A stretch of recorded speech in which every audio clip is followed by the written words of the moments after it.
It's recording. It's coming. Oke, done. Yeah. Terima kasih. Yeah. Oke, sudah? Go. Ready? Oke, ya. Terima kasih semua teman-teman, Bapak Ibu, saudara-saudara yang saya kasihi dalam Tuhan. Saya bersyukur bisa ada di sini sama-sama dengan kita, dan terus terang hal-hal seperti ini tuh hampir tidak mungkin kita lakukan 10-15 tahun lalu. Jadi COVID ini punya berkat sendiri lagi buat kita. Kita bisa ngumpul sama-sama begini dengan cara virtual, tapi kita bisa berkomunikasi satu dengan, walaupun jarak kita jauh sekali.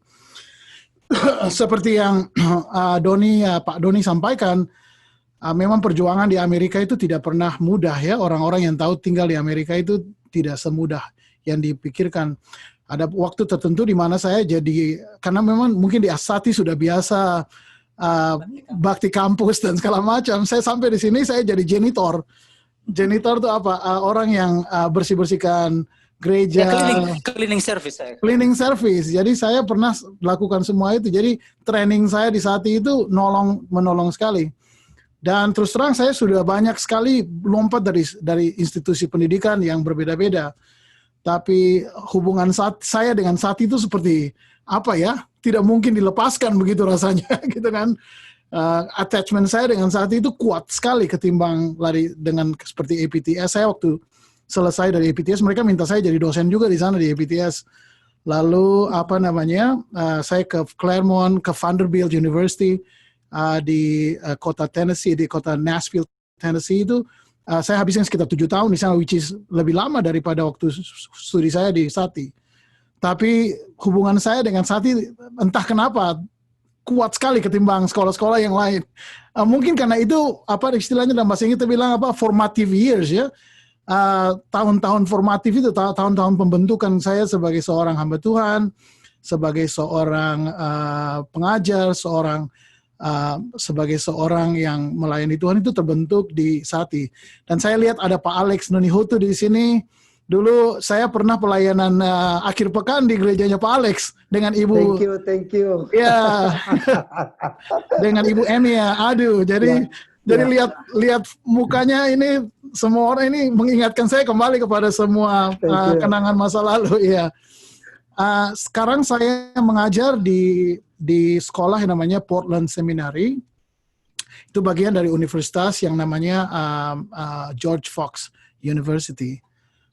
Saya menjadi dosen full time di sini, dan harusnya sebenarnya minggu ini saya sudah di Australia. Lalu rencana dari Australia saya mau ke Indonesia untuk kunjungi Sati dan mengajar. Pak Gatot sudah kasih tahu saya untuk mengajar mata kuliah di Surabaya, di Malang, dan juga mungkin di Jakarta. Tapi karena si mas COVID ini, jadi semua harus dibatalkan.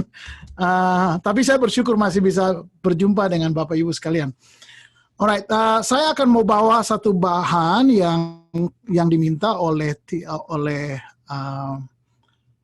Bapak Ibu bisa lihat ini, bisa lihat PowerPoint saya, bisa lihat? Bisa. Semua bisa lihat? Oke. Saya akan bawa bahan ini sebentar, lalu kemudian please bear with me, tahan saja dulu dengan saya. Nanti sesudah ini kita akan ada pertanyaan ya, dan tanya jawab. Yang saya mau lakukan sekarang ini ialah karena ada cerita di dalam Injil Lukas pasal 10 terutama mengenai orang Samaria, dan saya mau bawa apa yang dikenal dengan istilah postkolonialisme. Postkolonialisme ini adalah studi yang berkembang di Amerika dan di dunia Eropa juga, yang terjadi terutama sesudah Perang Dunia Kedua. Jadi sesudah Perang Dunia Kedua itu negara-negara yang tadinya bekas koloni, negara-negara yang tadinya adalah bekas daerah-daerah jajahan punya Eropa itu melepaskan diri dari Eropa. Kemudian daerah-daerah ini membentuk negara-negara independen, negara-negara yang merdeka sendiri, terlepas dari Eropa. Kita tahu tahun 45 Indonesia lepas dari Belanda.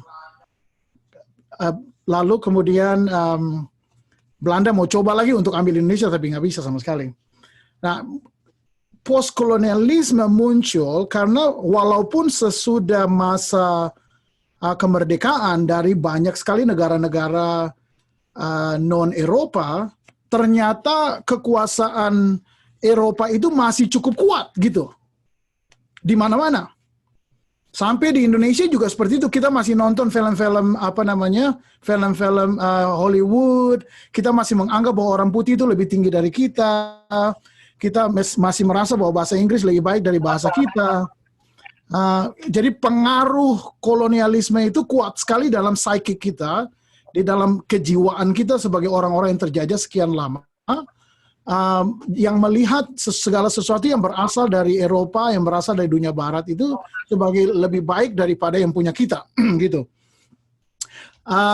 Kalau Bapak Ibu ikuti dunia akademis, contohnya, kalau ada Bapak Ibu yang suka ikuti dunia akademis, biasanya kalau ada orang mengatakan kamu harus publish di dunia dengan jurnal internasional, itu maksudnya ialah kamu harus publish di dunia Barat. Jadi publikasi-publikasi yang internasional itu dianggap lebih tinggi dari publikasi-publikasi di bawah gitu. Pendeta-pendeta yang bisa ngomong bahasa Inggris dianggap lebih tinggi daripada pendeta-pendeta yang hanya ngomong bahasa Indonesia. Begitu. Saya dulu pernah sering sekali menjadi penerjemah di Indonesia. Itu kadang-kadang kalau saya pergi ke satu gereja itu dengan orang putih, itu orang putih diperlakukan seperti raja segala raja dan Tuhan segala Tuhan. Gitu kan? Sedangkan kalau umpamanya pendeta dari kampung datang, itu tidak diperlakukan dengan sangat baik gitu. Karena apa? Hanya berbedanya karena orang itu orang putih, orang dari Eropa dan segala macam. Karena apa? Karena walaupun kita sudah merdeka, tapi kolonialisme itu masih kuat sekali berakar dalam cara berpikir kita. Nah, dalam studi postkolonialisme yang Bapak Ibu bisa lihat, saya punya kursor di sini, bisa lihat? Bisa ya.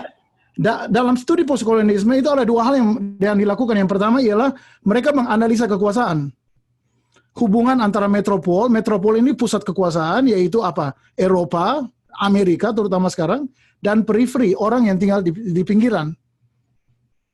Bagaimana hubungannya? Dan dalam dunia postkolonial, yang dimaksudkan dengan hubungan ini ialah bahwa ada banyak sekali orang-orang yang datang dari dunia ini, dari dunia metropol ini, dari dunia pusat ini, dan pusat di dunia ini, dan menulis buku-buku, menulis literatur-literatur mengenai orang-orang yang tinggal di periferi. Jadi contohnya seperti studi Indonesia, orang-orang seperti apa namanya, dia namanya siapa ini yang orang ahli antropologi itu terkenal sekali studinya mengenai religions of Java dan segala macam. Itu semua dikerjakan di Barat mengenai orang-orang yang ada di Indonesia. Contohnya, kalau Bapak Ibu belajar bahasa, ada seorang ahli bahasa dari Jerman, namanya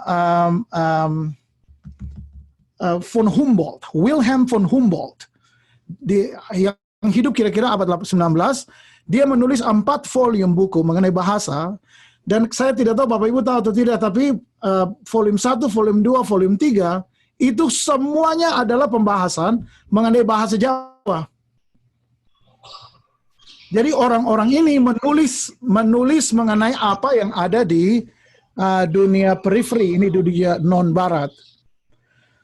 Lalu yang terjadi dengan postkolonialisme ialah bukan cuma menganalisa kekuasaan, tetapi juga menganalisa representasi. Nah, maksud dari representasi ini ialah bahwa ketika saya menggambarkan mengenai seseorang, kalau saya bilang bahwa Doni Kayemba itu orangnya kayak begini, sebenarnya gambaran saya itu bisa berbeda dari Doni yang sebenarnya. Jadi kalau seandainya Bapak Ibu lakukan konseling begitu, lalu ada suami marah dengan istri, lalu bilang, istri saya tuh begini. Kira-kira apa yang Bapak Ibu lakukan? Bapak Ibu akan mengatakan begini, alright, saya mau cek dulu, benar nggak kayak gitu? Karena gambaran orang itu mengenai istrinya, atau gambaran orang itu mengenai suaminya, kemungkinan besar ada slipnya, ada ketidaksamaannya, ada perbedaannya. Jadi kita tidak terima gambaran mengenai orang itu apa adanya. Nah, ini yang saya mau baca kutipan dari seorang ahli yang menjadi tokoh utama studi postkolonialisme namanya Edward Said. Said menulis satu buku yang sangat terkenal namanya Orientalisme. Doni bisa tolong mute semua orang, bisa nggak? Karena ada feedback. Nanti saya nyalain lagi. Kelihatan ada orang ya, oke. Saya bisa nyalakan ulang lagi. Mana coba? Sebentar. Oke, sudah. Alright. Jadi Edward Said menulis buku judulnya Orientalisme yang membahas mengenai bagaimana orang-orang Barat menulis buku-buku sosiologi, buku-buku antropologi, buku-buku mengenai keagamaan, mengenai orang-orang yang ada di Timur, terutama orang-orang Arab. Lalu dia bilang begini, ini ada terjemahan, saya baca terjemahannya saja ya. Dalam setiap bahasa penulisan, dalam pengertian dalam setiap tulisan, ketika kita menulis sesuatu, tidak ada yang namanya a deliver presence. Tidak ada yang namanya gambaran yang sebenarnya. Jadi kalau saya gambarkan mengenai Doni dalam tulisan, gambaran saya itu tidak pernah menjadi kopian pasti Doni, kopian sesungguhnya dari Doni. Tapi bagi dia itu adalah represents, dalam pengertian bahwa adalah kopian atau imitasi terhadap gambaran itu.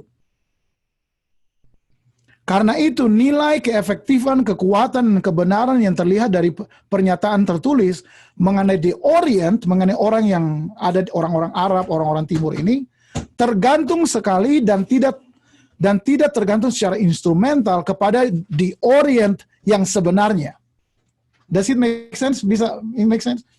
Sebaliknya pernyataan tertulis adalah a presence hanya kepada si pembaca, karena gambaran itu diubah, diganti dan dibuat supererogatory terhadap di Orient yang sebenarnya. Jadi ada slippery dari gambaran yang diberikan ini terhadap yang sebenarnya, begitu maksudnya. Maksud dari Edward Said. Ada satu lagi pernyataan yang lain dan satu catatan yang lain ialah Orientalisme ini ditulis dengan maksud bahwa ketika orang-orang Barat ini menulis mengenai orang-orang, terutama pada masa kolonialisme, menulis mengenai orang-orang yang ada di Timur, mereka menulis itu dengan maksud untuk menguasai mereka. Jadi kalau saya sebagai orang yang mau berkuasa terhadap satu tempat tertentu, saya harus tahu betul apa yang ada di sana pertama-tama, supaya saya bisa tahu bagaimana cara menguasai mereka. Jadi bagi Edward Said, pengembangan pengetahuan itu selalu berhubungan dengan hubungan-hubungan kekuasaan ini. Itu menurut Edward Said. Nah, saya pernah tulis satu buku, tulis satu artikel mengenai bagaimana misioneri menggambarkan kita orang Indonesia. Itu menarik sekali.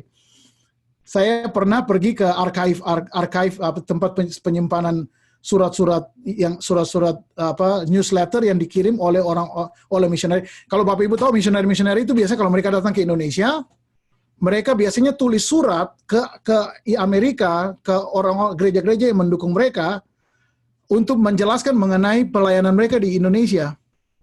Saya pernah lihat tulisan-tulisan mereka, saya baca hampir semua tulisan mereka, dan saya goyang kepala aja begini, saya goyang kepala. Saya dalam hati, inikah cara kamu melihat kami? Gitu. Jadi ada gambaran-gambaran yang bikin saya goyang kepala begini. Jadi itu kritik postkolonialisme itu begitu. Saya melihat representasi, melihat bagaimana orang-orang ini digambarkan di dalam pemikiran orang-orang Barat gitu. Oke, satu lagi dari Homi Bhabha dalam bukunya yang berjudul The Location of Culture, dia mengatakan begini, analisa postkolonial berbicara mengenai ketidaksamaan dan ketidakseimbangan kekuatan-kekuatan representasi. Dan representasi itu adalah representasi kultural, representasi budaya, yang ada dalam pergumulan terhadap otoritas sosial dan politis dalam keteraturan dunia modern. Dalam pengertian bahwa dalam dunia modern Barat ini dan dunia kita ini diatur berdasarkan pengetahuan-pengetahuan yang dibangun di Barat. Makanya dunia Barat itu dunia yang maju berkembang secara pengetahuan. Tapi postkolonialisme ini mencoba untuk mengkritik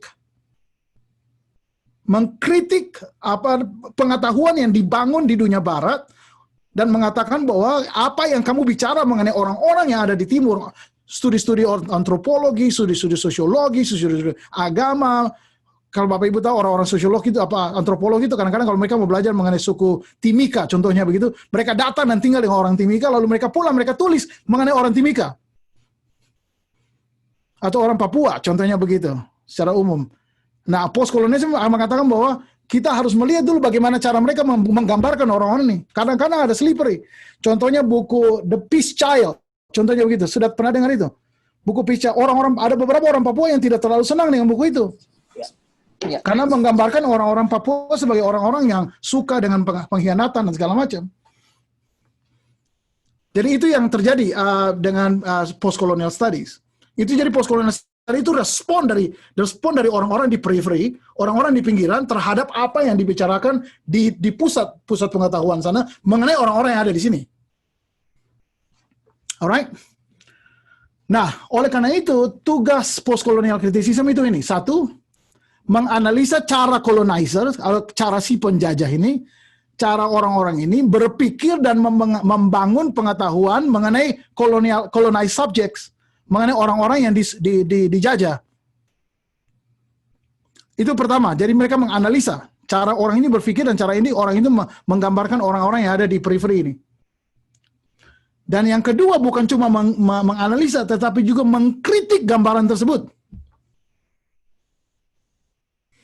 Jadi waktu saya menulis artikel mengenai cara misioneri menggambarkan kita di Indonesia, contohnya misioneri ini gambarkan orang Ambon sebagai orang hitam, dia pakai istilah itu orang hitam, dark skin, orang yang terhilang, padahal ini orang Kristen. Dia bicara sama orang Kristen. Jadi yang terjadi adalah kadang-kadang mereka menggambarkan orang-orang di kita, orang-orang yang kepadanya mereka pergi itu sebagai orang-orang yang betul-betul hilang, yang tidak punya pengharapan dan segala macam, supaya mereka bisa dibantu secara keuangan. Makanya saya pernah bicara dengan Pak Kermite, sudah meninggal beliau sekarang di Ambon, dan beliau sangat jengkel sekali kadang-kadang waktu melihat bagaimana ketika misioneri mengambil foto orang-orang Indonesia, kadang-kadang mereka suka ambil foto yang jelek-jelek gitu. Lalu dijadikan itu sebagai gambaran kita supaya apa? Supaya mereka bisa ambil make money di sini, bisa raise fund di sini, bisa ambil raise fund, cari dana di sini. Jadi Pak Kermite itu lagi agak jengkel sekali waktu tiap kali pas orang baru bangun tidur mata masih bengkak-bengkak begitu, difotoin begitu, lalu ditaruh di mereka punya newsletter. Jadi tugas dari postcolonial criticism ialah bukan hanya untuk menganalisa representasi itu, tetapi juga mengkritik gambarannya. Mengatakan bahwa kamu nggak bisa bicara begitu mengenai orang ini. Nggak bisa. Itu bagi saya itu seperti talk back, istilahnya begitu. Selama ini saya dikuasai, tapi saya mau bicara. Saya mau, orang Indonesia bilang nyaut. Gitu. Saya mau nyaut. Saya mau mengatakan bahwa you cannot say that about me. Istilahnya begitu. Itu yang terjadi dalam apa yang disebut dengan post-colonial criticism. Nah, Benny Liu, saya kenal dia sangat baik. Menulis begini, usaha untuk memelihara dan memproduksi tradisi-tradisi dan karya-karya kultural seperti apa? Buku, novel, dan segala macam, yang merupakan alternatif kepada apa yang ada di Barat, bagi dia berkaitan dengan isu agency. Dalam kritik postkolonial, dalam pengertian begini, menurut Benny Liu, untuk mengkritik itu, seorang dari dunia yang terjajah ini harus bisa mengambil agensinya, harus bisa berbicara untuk dirinya sendiri. Ya kan? Dia tidak bisa hanya dibicarakan mengenai, tetapi dia bisa berbicara juga mengenai dirinya. Berkaitan dengan isu agensi. Maksud saya dengan agensi di sini adalah kemampuan dari orang terjajah atau colonized untuk bertindak dan berbicara dalam resistensi dan subversif terhadap kekuasaan imperial. Agency merupakan salah satu pertanyaan sentral dan kontroversial bagi para pemikir postkolonial. Alright, saya mau maju dulu. Please keep this discussion in mind. Lalu saya mau coba untuk lihat teks Lukas pasal 10 ini dari cara berpikir seperti ini, dari cara berpikir postkolonial ini, ya. Nah, kalau Bapak Ibu punya Alkitab, tolong buka dengan saya dalam Lukas 10 ayat 30 sampai 35. Jadi cepat saja dalam cerita ini kalau Bapak Ibu buka di dalam pasal 10 contohnya Yesus mengutus Oke, saya mundur sedikit pasal 9. Nah, saya nggak tahu Bapak Ibu pernah baca Injil Lukas secara utuh atau tidak. Tapi Injil Lukas itu kira-kira dari pasal 1 sampai pasal 9 itu pekerjaan Yesus di terutama di daerah Galilea. Di daerah utara sana. Lalu kemudian dari pasal 9 sampai kira-kira pasal 19 itu adalah perjalanan Yesus dari Galilea menuju ke Yudea. Alright, jadi pasal 9 kira-kira 10 pasal dalam Injil Lukas itu berbicara khusus mengenai perjalanan Yesus dari Galilea menuju ke Yudea. Lalu kalau Bapak Ibu lihat pasal 9 ayat 51 contohnya sebelum Yesus berangkat, Yesus dari Galilea, Yesus kirim orang-orang menuju ke Samaria karena Yesus harus lewat Samaria. Ya kan? Lalu pasal 10 Yesus mengutus 70 murid. Yesus kirim mereka lalu kemudian pasal 10 ayat 17 dan seterusnya 70 murid itu balik, mereka berikan kesaksian. Yesus bilang, saya lihat seperti ada setan jatuh gitu dari langit, begitu Bapak Ibu sekalian. Lalu Yesus bersuka cita atas apa yang 70 murid itu lakukan, ya kan? Lalu pasal 10 ayat 25 dalam ceritanya tiba-tiba ada muncul satu orang. Yang Lukas mengatakan orang itu adalah seorang ahli Taurat. Dalam bahasa Yunani itu nomiskos, artinya dia seorang lawyer. Seorang yang, saya suka terjemahannya nih, ahli Taurat. Seorang yang pandai kitab suci. Seorang yang ahli kepada perjanjian lama. Lalu orang ini dalam Injil Lukas mengatakan orang ini kemudian pengen coba Yesus gitu kan. Dia kan orang pintar gitu kan. Dia mulai, saya mau coba-coba dulu. Yesus ini pintar apa enggak gitu kan. Lalu dia bilang, Yesus, apa yang harus saya lakukan untuk mendapatkan hidup kekal? Lalu Yesus bilang begini, kasihilah Tuhan Allahmu dengan segenap hatimu dan segala macam, dan dan kasihilah sesama manusia seperti dirimu sendiri. Lalu orang ini mengatakan, saya sudah begini semua gitu kan. Lalu ayat 29 mengatakan, tetapi untuk membenarkan dirinya, orang itu berkata kepada Yesus. Jadi dia ingin justify.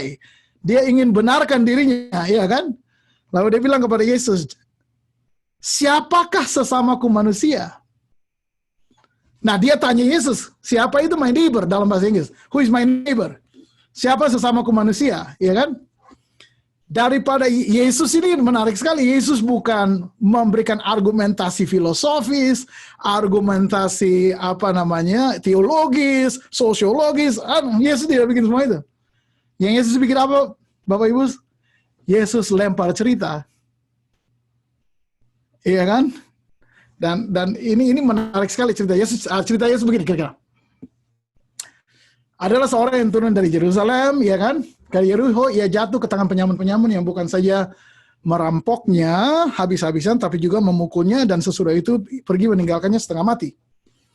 Kebetulan ada seorang imam turun melalui jalan itu. Imam turun melalui jalan itu. Melihat orang itu, ia melewatinya dari seberang jalan. Demikian juga seorang Lewi datang ke tempat itu. Ketika melihat orang itu, melewatinya dari seberang jalan. Lalu datang seorang Samaria yang sedang dalam perjalanan ke tempat itu, dan ketika ia melihat orang itu, tergeraklah hatinya oleh belas kasihan. Ia pergi kepadanya dan membalut luka-lukanya sesudah ia menyiraminya dan dengan minyak dan anggur. Kemudian ia menaikkan orang itu ke atas keledai tunggangannya sendiri, lalu membawanya ke tempat penginapan dan merawatnya. Ayat 35, keesokan harinya ia menyerahkan 2 dinar kepada pemilik penginapan itu, katanya, rawatlah dia, dan jika kau belanjakan lebih dari ini, aku akan menggantikannya waktu aku kembali. Ayat 36, lihat ini. Siapakah di antara ketiga orang? Yesus tanya kepada si ahli Taurat ini. Menurut kamu, siapakah di antara ketiga orang ini adalah sesama manusia dari orang yang jatuh ke tangan penyamun itu? Oke, saya mau bikin analisa sedikit. Kira-kira concern-nya apa di sini yang menjadi pertanyaan? Kita melihat bahwa perumpamaan itu dari ayat 30 sampai 35. Dan kalau Bapak Ibu perhatikan bahwa sebelum ayat itu, sebelum perumpamaan itu dimulai, ahli Taurat bertanya kepada Yesus, siapakah sesamaku manusia? Who is my neighbor? Karena Yesus mengatakan, kasihilah sesamamu seperti dirimu sendiri. Lalu sesudah Yesus lempar perumpamaan, Yesus tanya ini kepada si ahli Taurat, siapakah di antara ketiga orang ini menurut pendapatmu adalah sesama manusia yang jatuh ke tangan penyamun itu? Jadi kita tahu sekarang bahwa tugas dari perumpamaan ini sebenarnya diberikan Yesus untuk menjawab pertanyaan ini. Siapa sih ini sesama manusia? Lalu kalau saya bisa bikin dia lebih mudah, sebenarnya pertanyaan yang Yesus mau jawab di sini ialah siapa sih yang layak saya kasihi? Karena Yesus mengatakan kasihilah sesama manusia seperti dirimu sendiri. Siapa ini sesama manusia yang saya harus kasihi? Iya kan? Itu pertanyaan sentral yang Yesus ingin jawab di dalam perumpamaan ini. Nah, siapa pendengar utamanya di situ kita tahu. Pendengar utamanya ialah siapa? Ahli Taurat, ya kan, si lawyer ini, si Nomiskos ini. Dan pemeran dalam cerita ini kita coba lihat dia punya hubungan bagaimana si pendengar ini ketika mereka mendengar cerita ini kira-kira reaksinya seperti apa, gitu kan? Pemerannya ialah orang yang dirampok, ini dia. Siapa lagi? Seorang imam, ini, ya kan? Lalu seorang Lewi, ini, dan seorang Samaria, which is this one, orang ini, ya kan? Semua ini adalah pemeran dalam cerita perumpamaan Yesus ini. Kira-kira menurut kita bagaimana si pendengar itu berhubungan dengan pemeran ini? Bagaimana dia bisa waktu dia mendengar itu kira-kira reaksinya? Persepsi dari pendengar perumpamaan ahli Taurat itu terhadap pemeran dalam cerita tersebut. Kira-kira gimana? Imam, seorang ahli Taurat waktu dengar kata imam, dia langsung tahu bahwa imam ini adalah seorang pemimpin agama, seorang yang sangat dihormati di dalam grupnya, di dalam kelompoknya, di dalam masyarakatnya, sangat dihormati. Bagaimana dengan seorang Lewi? Sama. Seorang Lewi juga adalah seorang pelayan di bait Allah, seorang yang sangat dihormati oleh orang Yahudi. Yang menarik sekali ialah bagaimana orang ini kira-kira bereaksi kepada orang Samaria. Kira-kira bagaimana? Orang Samaria ini bagi orang Yahudi adalah orang lain. Orang Samaria bagi orang Yahudi adalah musuh, orang luar sebenarnya, orang luar. Nah, saya mau cerita sedikit mengenai orang Samaria. Pemisahan antara orang Samaria dengan orang Yudea, karena itu terjadi ketika kerajaan utara berpisah dengan kerajaan selatan sesudah Salomo meninggal dunia, ya kan? Mereka punya Pentatuk sendiri. Jadi mereka punya kitab suci sendiri, quote in quote, ya kan? Kalau orang Yahudi pakai Pentatuk yang kita punya, orang Samaria punya yang namanya Samaritan Pentatuk. Ibadah kultis mereka bukan di Yerusalem, tapi di Gunung Gerizim. Kita tahu waktu cerita Yesus dengan orang Samaria wanita Samaria di Yohanes pasal 4. Masih ingat cerita itu kan? Yosefus ini seorang ahli sejarah, bukan seorang ahli, seorang sejarawan Yahudi menggambarkan orang Samaria sebagai ini, the apostates of the Jewish nation. Dia gambarkan mereka sebagai grup Yahudi, orang-orang Yahudi yang murtad. Iya kan? Menunjukkan bahwa sebenarnya dipakai istilah ini apostis ini dipakai oleh Yesus untuk menunjukkan bahwa banyak orang Samaria yang sudah menikah pakai H di sini ya, yang sudah menikah dengan orang asing. Jadi mereka melihat bahwa orang-orang ini tidak pure lagi. Mereka apostates, orang-orang murtad. Iya kan? Nah, saya mau lihat, kita sudah lihat yang tadi hubungan dia dengan imam, hubungannya dia dengan Lewi, dengan orang Samaria. Kira-kira waktu seorang ahli Taurat ini baca cerita ini, bagaimana dia bisa relate dengan orang yang dirampok? Coba kita lihat sebentar. Pertanyaan Yesus begini, siapakah di antara ketiga orang ini menurut pendapatmu adalah sesama manusia dari orang yang jatuh, dalam bahasa Inggris the man's neighbor. Saya mau lihat ini. Ahli Taurat punya pertanyaan kepada Yesus begini. Siapakah sesamaku manusia? My neighbor. Jadi waktu Yesus tanya siapakah ahli Taurat tanya siapa my neighbor, Yesus balik lagi tanya ke orang itu, menurut kamu siapakah the man's neighbor? Iya kan? Jadi kalau coba think about this, Yesus sebenarnya sedang bicara kepada orang ahli Taurat ini. Yesus sedang bilang begini, bayangkan kalau kamu jatuh, dipukul, dihancur-hancurin sama seorang perampok, bayangkan siapa yang kira-kira akan datang. Jadi Yesus ingin supaya Jewish lawyer ini, seorang ahli Taurat ini, menempatkan dirinya sebagai seorang yang dirampok. Jadi bagi Yesus bilang ini, waktu kamu jatuh, waktu kamu dipukul, kamu dihancurkan, menurut kamu kira-kira siapa yang datang? Nah, sebagai seorang yang ada di dalam grupnya, pasti bayangannya ialah, pasti imam. Seorang yang saya sangat hormati, orang yang paling dekat dengan Tuhan. Ya kan? Pasti orang Lewi. Nah, yang terjadi di sini ialah Yesus flip the script. Yang tolong dia itu bukan orang-orang yang dihormati di dalam kelompoknya, yang tolong dia justru seorang yang dianggap murtad. Iya kan? Jadi yang saya perhatikan di sini yang sedang Yesus lakukan di sini, makanya cerita ini sangat radikal sekali buat orang Yahudi, buat konteks pada waktu itu. Yesus sedang bermain sekarang dengan dinamika in group dan out group. Yesus sedang bermain dengan dinamika orang siapa yang ada di dalam dan siapa yang ada di luar, gitu ya. Dan dinamika in group out group ini terjadi di mana-mana, bukan cuma terjadi di antara orang Yahudi, orang Samaria dan segala macam, tetapi juga seperti kalau di Ambon itu contohnya orang Ambon dengan orang Buton, contohnya begitu, iya kan? Kalau di Jakarta, orang Jakarta kadang-kadang suka melihat rendah orang Jawa, umpamanya begitu, dan segala macam begitu. Jadi dinamika in group out group itu bermain cukup kuat gitu di antara di dalam sosiologi masyarakat. Yesus bermain di sini. Yesus sedang apa istilah kita pakai? Yesus sedang coba untuk balikan cara berpikir dia, bahwa dia selama ini berpikir yang baik-baik itu hanya datang dari kelompok kita, yang jahat-jahat itu dari luar. Yesus mengatakan justru saya imam dan Lewi yang adalah orang-orang yang dianggap terbaik bagi Yesus. Yesus berarti mengatakan orang yang mungkin kamu anggap paling baik, Yesus bilang tidak selalu sebaik yang kamu pikirkan. Iya kan? Orang Samaria adalah seorang yang berasal dari luar, seorang yang kamu anggap murtad,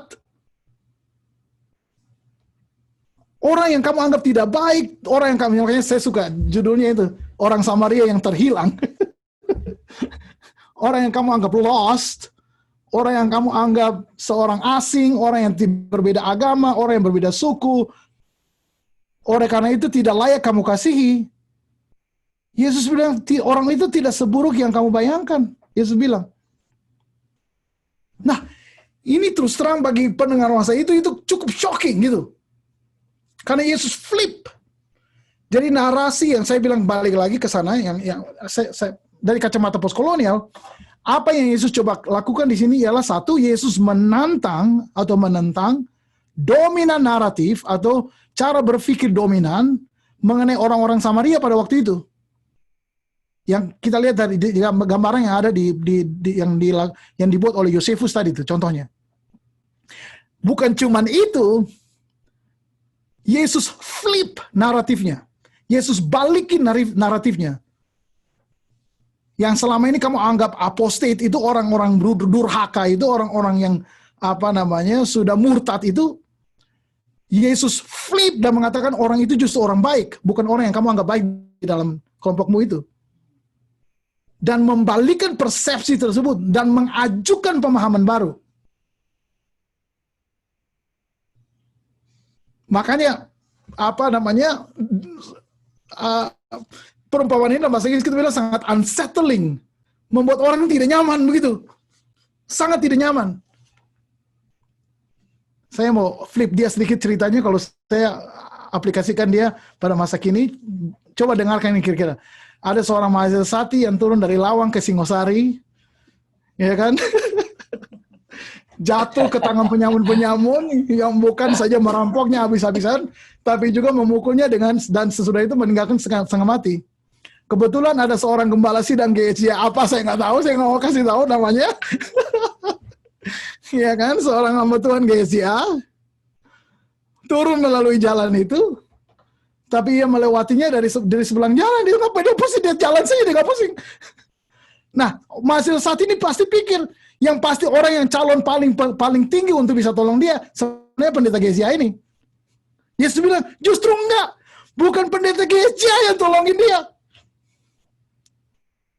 Demikian juga seorang pemimpin pujian, worship leader datang ke tempat itu, ketika ia melihat orang itu, dia justru melewatinya di seberang jalan, dia nggak pusing. Lalu Yesus bilang begini, lalu datang seorang muslim yang sedang dalam perjalanan ke tempat itu, ketika ia melihat orang itu, tergeraklah hatinya oleh belas kasihan. Ia pergi kepadanya, lalu membalut luka-lukanya, sesudah ia menyiraminya dengan minyak dan anggur. Kemudian ia menaikkan orang itu ke atas keledai tetangganya sendiri, lalu membawanya ke tempat penginapan dan merawatnya. Keesokan harinya ia menyerahkan 2 dinar kepada pemilik, katanya, rawatlah dia dan jika kau belanjakan lebih daripada itu, aku akan menggantikan waktu aku kembali. Shock. Mahasiswa Sati yang tanya kepada Yesus pasti shock. Justru bukan orang-orang yang dianggap paling baik yang tolong dia. Justru orang yang dianggap kemungkinan orang lost, terhilang, tidak mungkin baik dan segala macam. Justru orang itu yang tolong dia. Yesus bertanya, siapakah di antara ketiga orang ini menurut pendapatmu adalah sesama manusia dari mahasiswa Sati yang jatuh ke tangan penyamun itu?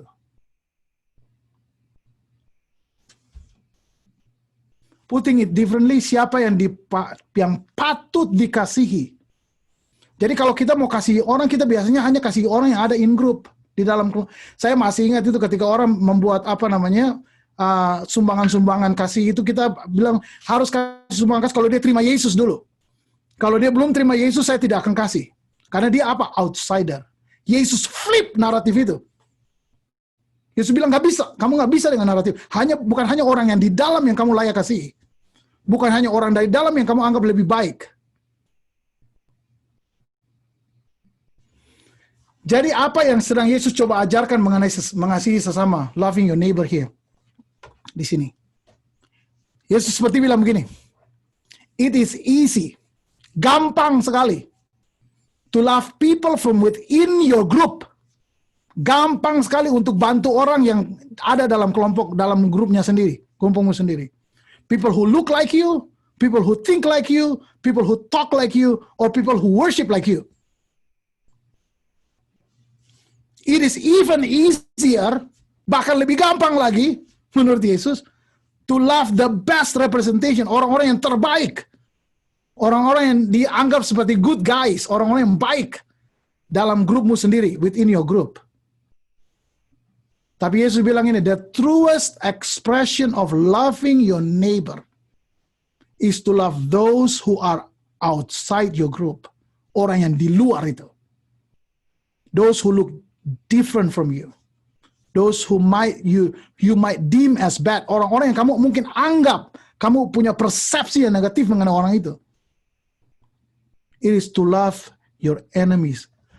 Wah, ini makanya Bapak Ibu ada satu orang yang mengatakan bahwa perumpamaan ini sebelum orang memahaminya perumpamaan sudah tangkap dia dulu. Membuat dia tidak nyaman, gitu. Ini yang kira-kira Yesus lakukan dengan perumpamaan orang Samaria ini. Saya mau lempar beberapa pemikiran ini buat kita sebelum saya tutup. 1. Cerita mengenai orang Samaria ini pasti membuat si ahli Taurat kaget. Pasti. Bayangkan itu, pasti kaget.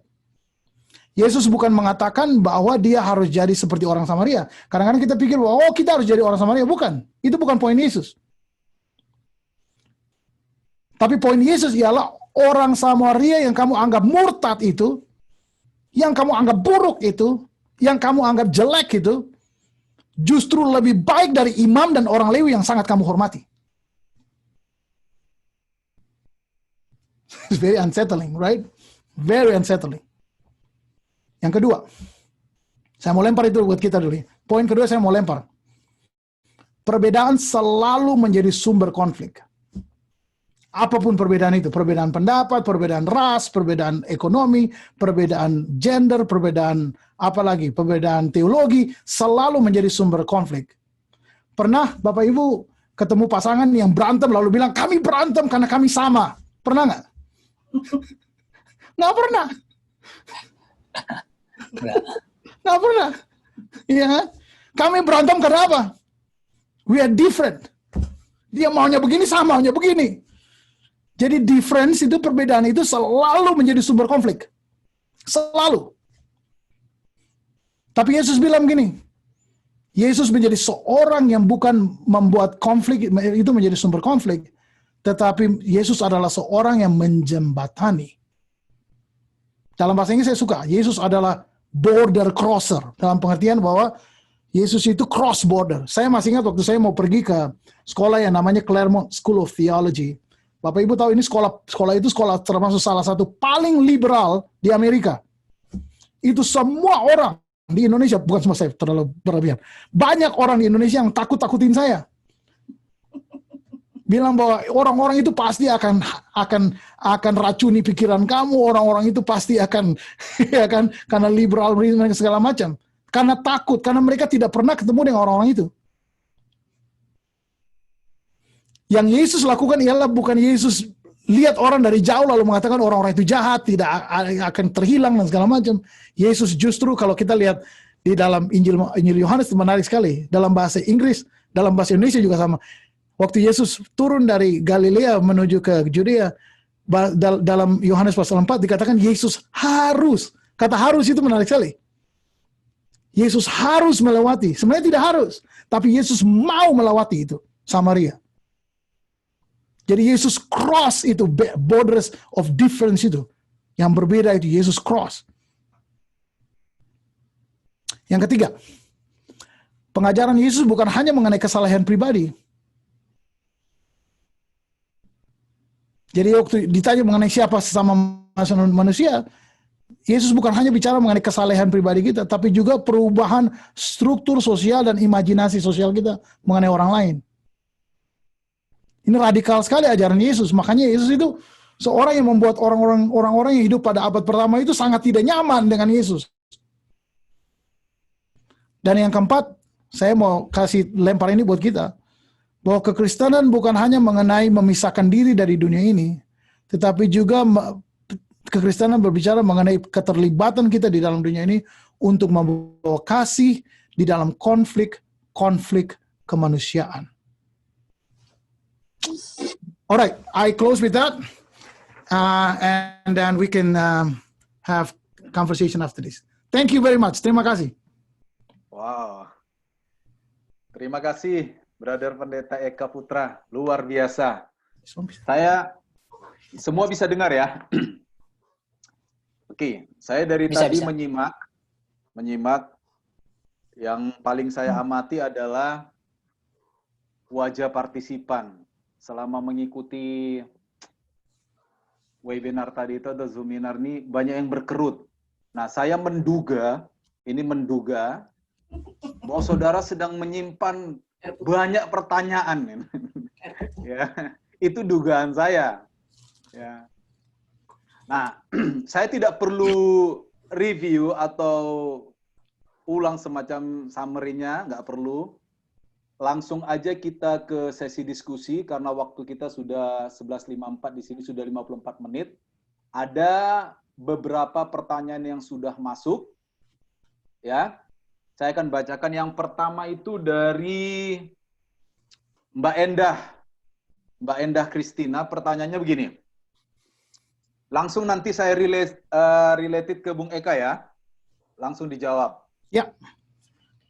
Begini, teologia biblika di Indonesia adalah warisan dua kubu, Eropa dan Amerika. Jika toko buku Kristen ingin menjadi jawaban bagi konteks Indonesia, maka tidak bisa serta-merta mengadopsi dua kubu tersebut. Dan harus memformulasikan sendiri kekasan ya, teologi Indonesia berdasarkan kearifan lokalnya atau berdasarkan sejarah Indonesia. Nah, betul-betul sesuai teks saya baca ya. Nah, satu, apakah studi postkolonial atau studi sosiologi agama atau studi teologi kontekstual harus menjadi salah tiga alternatif untuk menjembatani teologi biblika dengan konteks Indonesia. Dua, seberapa jauh batasan studi sosiologi dalam tanda kutip membaca Alkitab. Ketiga, bagaimana gereja aliran Pentakosta seperti kita memanfaatkan studi postkolonial atau sosiologi agama. Mungkin itu dulu, silakan langsung Bung Eka dijawab. Banyak sekali pertanyaannya, empat pertanyaan saya coba ingat satu-satu nanti. Semoga memori saya serves well. Apa namanya? Kalau lupa nanti saya ingatkan. Sure, ya. Mengenai studi biblika di Indonesia, terutama saya masih ingat betul waktu saya ada di Indonesia, waktu belajar di Sati contohnya, itu hampir semua pembelajaran kita di Sati itu berorientasi kepada buku-buku dan pengetahuan yang dikembangkan di dunia barat. Jadi yang terjadi adalah saya masih ingat saya pernah mengajar satu mata kuliah di Sati mengenai spiritual warfare. Lalu saya bilang spiritual warfare itu sebenarnya adalah cara berpikir orang-orang seperti siapa namanya Peter Wagner dan segala macam. Bapak Ibu tahu kenapa? Karena orang Amerika itu tiap hari hidup di dalam ketakutan dengan namanya peperangan. Orang Amerika tuh suara peperangan tuh di mana-mana. Di Indonesia kita jarang sekali dengar suara peperangan. Tentara-tentara Indonesia itu bersih-bersihkan rumput-rumput dan segala macam. Di sini orang tentara Amerika tuh dikirim ke Irak, Iran. Jadi mereka tuh warfare itu immediate sekali dengan experience mereka. Dan cara berpikir itu kemudian ditransferkan dalam cara berpikir mereka mengenai teologi. Itu salah satu contoh. Tapi saya mau bilang bahwa saya ngajar di sini perjanjian baru dan saya bilang buat mereka, buat mahasiswa saya bilang begini, bahwa selama ini kita selalu belajar bahwa dunia akademis itu kita harus pelajari segala macam di dunia akademis, lalu kita aplikasikan dia ke dunia pelayanan. Bagi saya ini salah sama sekali. Tidak boleh begini. Karena apa? Karena kita agung-agungkan pemikir-pemikir barat yang orang putih dan segala macam, menganggap bahwa mereka holders of truth. Lalu kita hanya orang yang mengaplikasikan. Bagi saya tidak boleh begitu. Harusnya terbalik.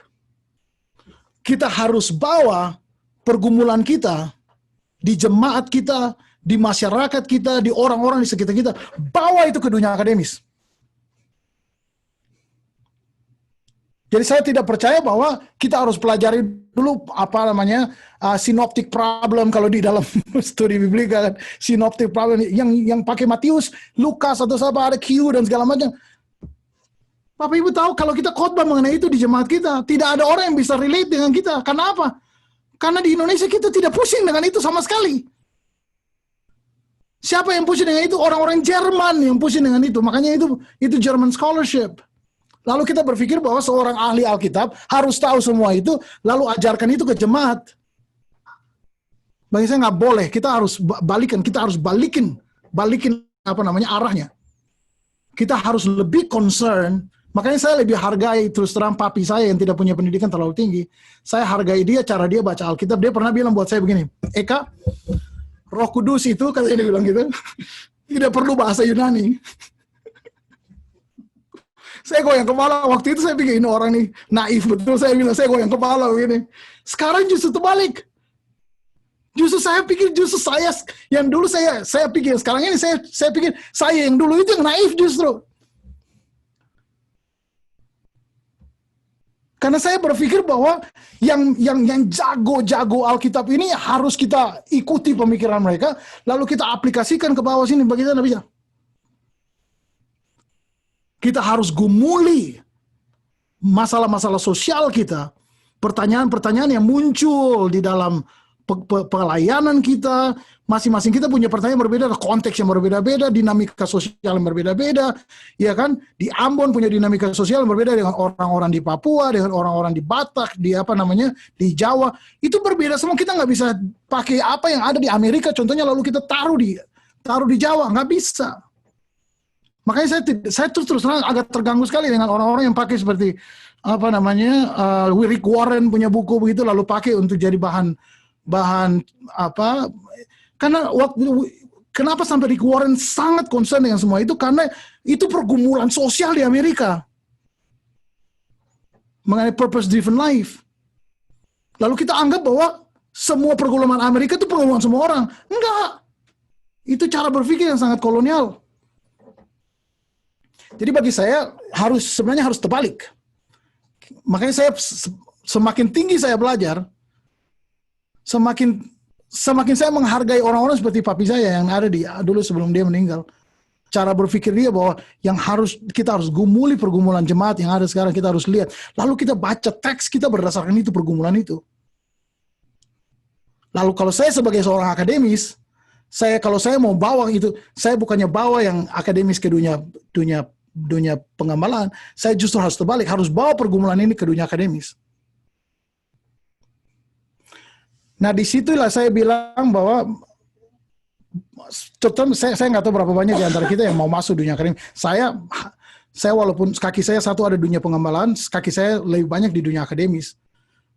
Dalam dunia akademis saya berjuang untuk menantang ini, cara berpikir seperti ini. Itu yang saya tanamkan kepada mahasiswa-mahasiswa saya di sini. Saya bilang tidak boleh. Kamu tidak boleh sama sekali hanya bergumul dengan semua isu-isu yang ada di sini lalu kemudian aplikasikan di sini. Saya nggak bisa. Harusnya terbalik justru. Itu yang pertama. Pertanyaan kedua kira-kira gimana? Mas ini saya lupa. Ya. Yang kedua tadi, seberapa jauh batasan studi sosiologi? Oh iya, studi sosiologi itu menarik sekali. Bahwa kita harus ingat bahwa orang-orang di Perjanjian Baru ini, bahwa mereka ini adalah masyarakat yang hidup secara bersama. Mereka bukan orang-orang yang tinggal di gua sendirian, bukan. Jadi ketika berurusan dengan orang lain, kita tidak bisa lepaskan diri dari dinamika sosial itu. Nah, Bapak Ibu sebagai gembala pasti tahu ini, pasti tahu betul. Jadi ketika kita rapat contohnya, ya kan, lalu satu sudah kasih pendapat begini, satu kasih pendapat begini, analisa teologis kadang-kadang tidak menolong. Yang paling menolong itu sebenarnya analisa sosiologis. Kira-kira orang ini waktu kasih pendapat begini, dia nih orang dari mana gitu kan? Dia orang Ambon, dia tinggal dekat pantai gitu kan. Jadi kalau ngomong nih suka suaranya gede bukan karena dia marah gitu kan. Itu analisa sosial, bukan analisa teologis, bukan. Jadi ya kan, akhirnya kita tahu bagaimana kita bisa berhubungan dengan orang. Jadi fungsi dari analisa sosial itu bisa melihat bagaimana dinamika hubungan-hubungan sosial yang ada di dalam dunia perjanjian lama. Kalau kita baca Alkitab dunia perjanjian baru, ya kan? Saya harap bisa jawab, Mesrin. Ya, oke. Ada pertanyaan ketiga tadi, bagaimana gereja aliran Pentakosta seperti kita memanfaatkan studi post-kolonialisme ini? Saya terus terang, saya ada Mbak Yohana di sini, papanya Mbak Yohana itu jadi model buat saya luar biasa. ketika dulu waktu saya tidak tahu sebelum beliau meninggal dunia, Mbak Yo, beliau adalah orang yang memperkenalkan musik Jawa, contohnya di ibadah-ibadah Pentakosta. Saya tidak tahu saya tuh tidak tahu kenapa sampai kita betul-betul sangat berkiblat kepada dunia Barat ya, terutama orang Pentakosta. Pada titik di mana sampai kita hampir kehilangan keindonesiaan kita, gitu kan? Jadi kita nyanyi lagu-lagu berbahasa Inggris, kita pakai musik-musik Barat dan segala macam. Dan bagi saya gini, bagi saya dunia masa kini sih sudah sangat sudah sangat terconnected satu dengan yang lain. Artinya bahwa kita tidak bisa sama sekali mengatakan bahwa saya mau asli Indonesia, nggak bisa. Karena kita sudah diperkenalkan dengan dunia yang lebih globalized sekarang kan, lebih besar. Tapi pada saat yang sama saya hanya mau mengingatkan bahwa jangan sampai globalisasi itu artinya bahwa globalisasi artinya penundukan atau penghapusan budaya lokal kita. Saya waktu tulis disertasi saya ini di universitas paling top di Amerika. Saya tulis disertasi saya, pada bagian terakhir disertasi saya pakai bahasa Indonesia. Sengaja memang saya. Saya tidak pakai bahasa Inggris, saya pakai bahasa Indonesia. Untuk tunjukkan bahwa saya ini masih orang Indonesia, walaupun saya tulis sekian banyak dalam bahasa Inggris. Jadi saya hanya mau ingatkan bahwa kita harus hargai budaya lokal kita, local wisdom kita itu luar biasa. Dan saya masih ingat betul papanya Mbak Yohana ini seorang yang betul-betul saya sangat hargai dalam hal itu. Walaupun banyak gereja yang sudah menuju untuk main band dan segala macam, tapi budaya lokal itu, saya masih ingat waktu saya masih main musik di Sati, kadang-kadang kita suka main dangdut umpamanya begitu, iya kan? Yesus kekasih jiwaku, lalu kemudian pakai musik-musik, itu saya ini seorang pemain musik, saya bisa betul-betul lihat respon gitu ya dari orang-orang. Bukan hanya lagu-lagu seperti lagu-lagu Hillsong dan segala macam, tapi ketika lagu-lagu lokal itu dinyanyikan dengan musik lokal, saya masih ingat itu bagaimana kita pakai tangan begini. Kenapa? It speaks directly to our experience. It speaks directly to our community, to our people. Ya kan? We don't bring foreign culture to us dan worship foreign culture, tapi kita juga dan menganggap bahwa budaya kita itu budaya yang betul-betul budaya yang diberikan oleh Tuhan. It's a gift from God. Ada yang bilang hidup dangdut, yes. saya dulu siapa yang dulu? Paul Mustamo, siapa lagi yang suka main musik? Kita kadang-kadang suka main lagu-lagu lagu-lagu dangdut. Dan salah satu kritik saya terus terang kepada banyak misioneri di Indonesia ialah mereka mengajarkan kita bahwa himne-himne dari Eropa itu ada lagu-lagu yang punya muatan teologis yang tinggi. Saya tidak setuju dengan itu sama sekali. Itu adalah bentuk untuk menundukkan budaya kita terhadap budaya Barat. Jadi ketika mereka mengatakan bahwa lagu-lagu himne-himne yang diciptakan di Eropa tahun 1800-an, awal 1900-an, 1900-an dan segala macam adalah lagu-lagu yang lebih baik, itu sebenarnya cara berpikir kalau dalam kritik postkolonial, itu cara berpikir yang sangat kolonial.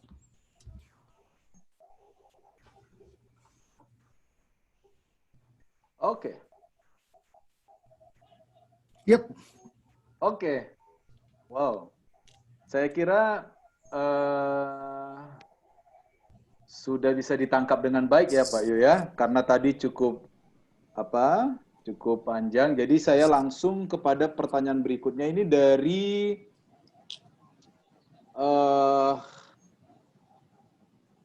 Deki Nova. Ini ibu Ya. atau bapak ya Deki Nova ya? Bapak, oke. Bapak Deki Nova. Pertanyaannya seperti ini.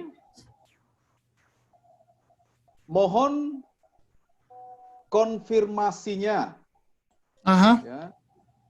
Berarti dalam penerapan hermeneutik postkolonial di sini, terletak pada bahwa, ini saya baca teksnya ini. Ya silakan baca aja, Bentar ya. baca aja. Nah, Saya baca aja ya. Di sini terletak pada bahwa ahli Taurat berdiri sebagai kolonialis dan Yesus sebagai post-kolonialis yang mendobrak sudut pandang ahli Taurat tentang siapakah sesama manusia, yaitu orang Samaria. Mungkin minta respons begitu. Silakan. ya saya pikir saya tidak tarik sejauh itu. Yang saya melihat di sini ialah kritik kepada representasi, kritik kepada gambaran mengenai orang Samaria. Jadi yang terjadi ialah bahwa jadi yang dalam kritik postkolonial itu bukan cuma antara penjajah dan orang yang terjajah, tapi juga dominan grup, orang-orang yang memimpin, orang-orang yang punya kekuasaan dan orang-orang yang dikuasai. Itu orang-orang yang yang less powerless dan orang-orang yang powerful. Itu istilahnya, dinamikanya. Jadi kalau di Indonesia itu ada kelompok-kelompok tertentu yang powerful, kelompok-kelompok tertentu yang yang powerless, umpamanya gitu.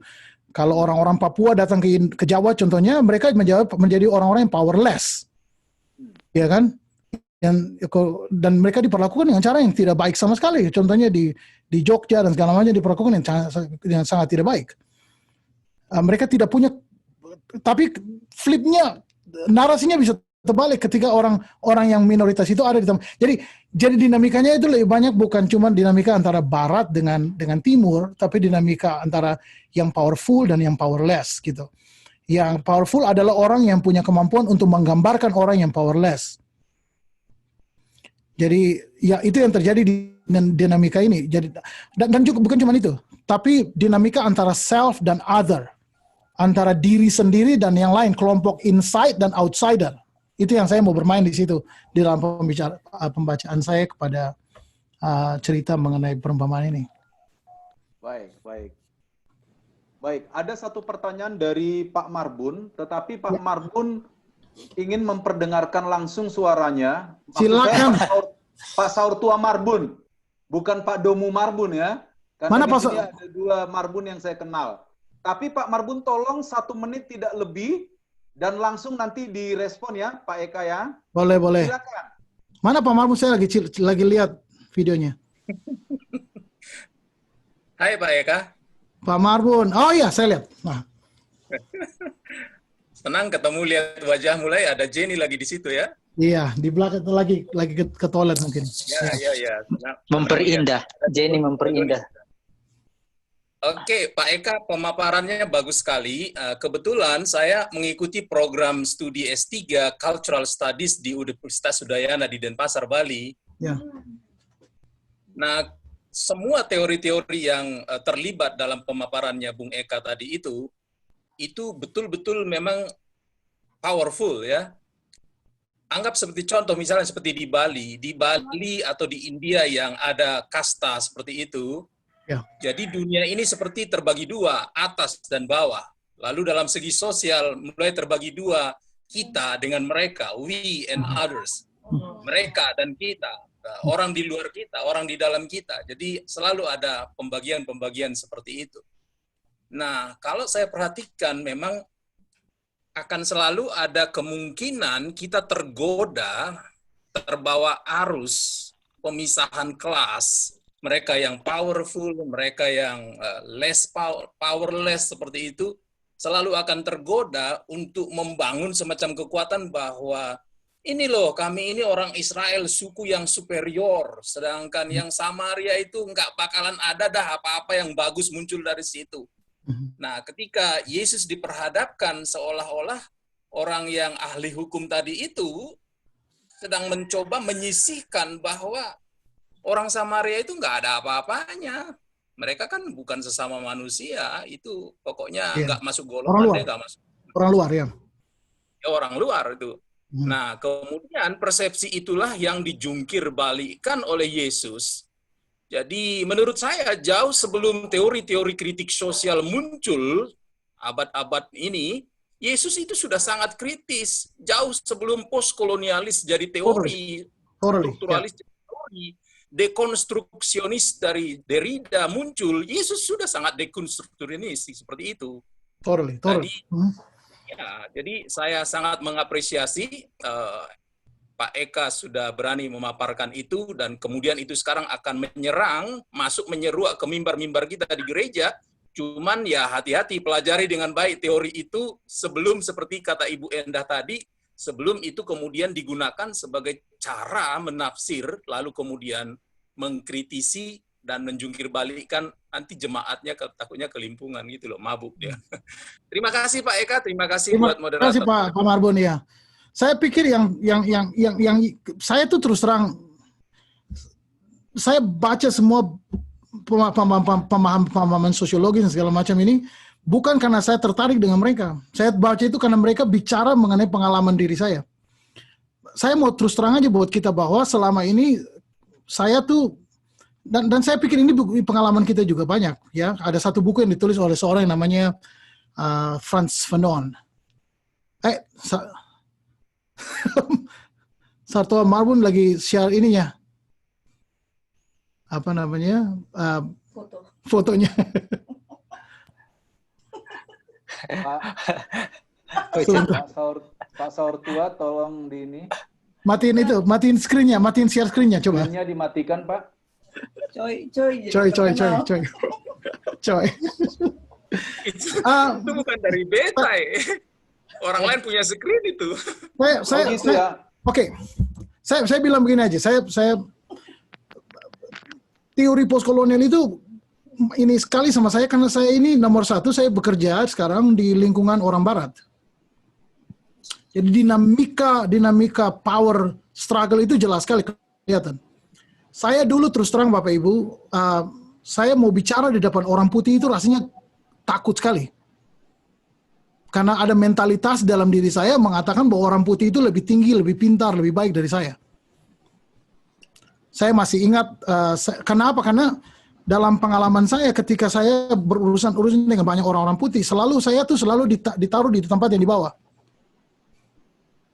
Iya kan? Jadi orang putih ketika berurusan dengan kita selalu berurusan sebagai kita jadi pembantu mereka dan segala macam, mereka jadi bos kita. Jadi kita selalu begitu urusan dengan orang-orang putih. Lalu waktu saya belajar di sini, saya sekarang ini harus mengajar di kelas yang penuh orang putih. Saya pernah kasih saya jadi satu pembicara di salah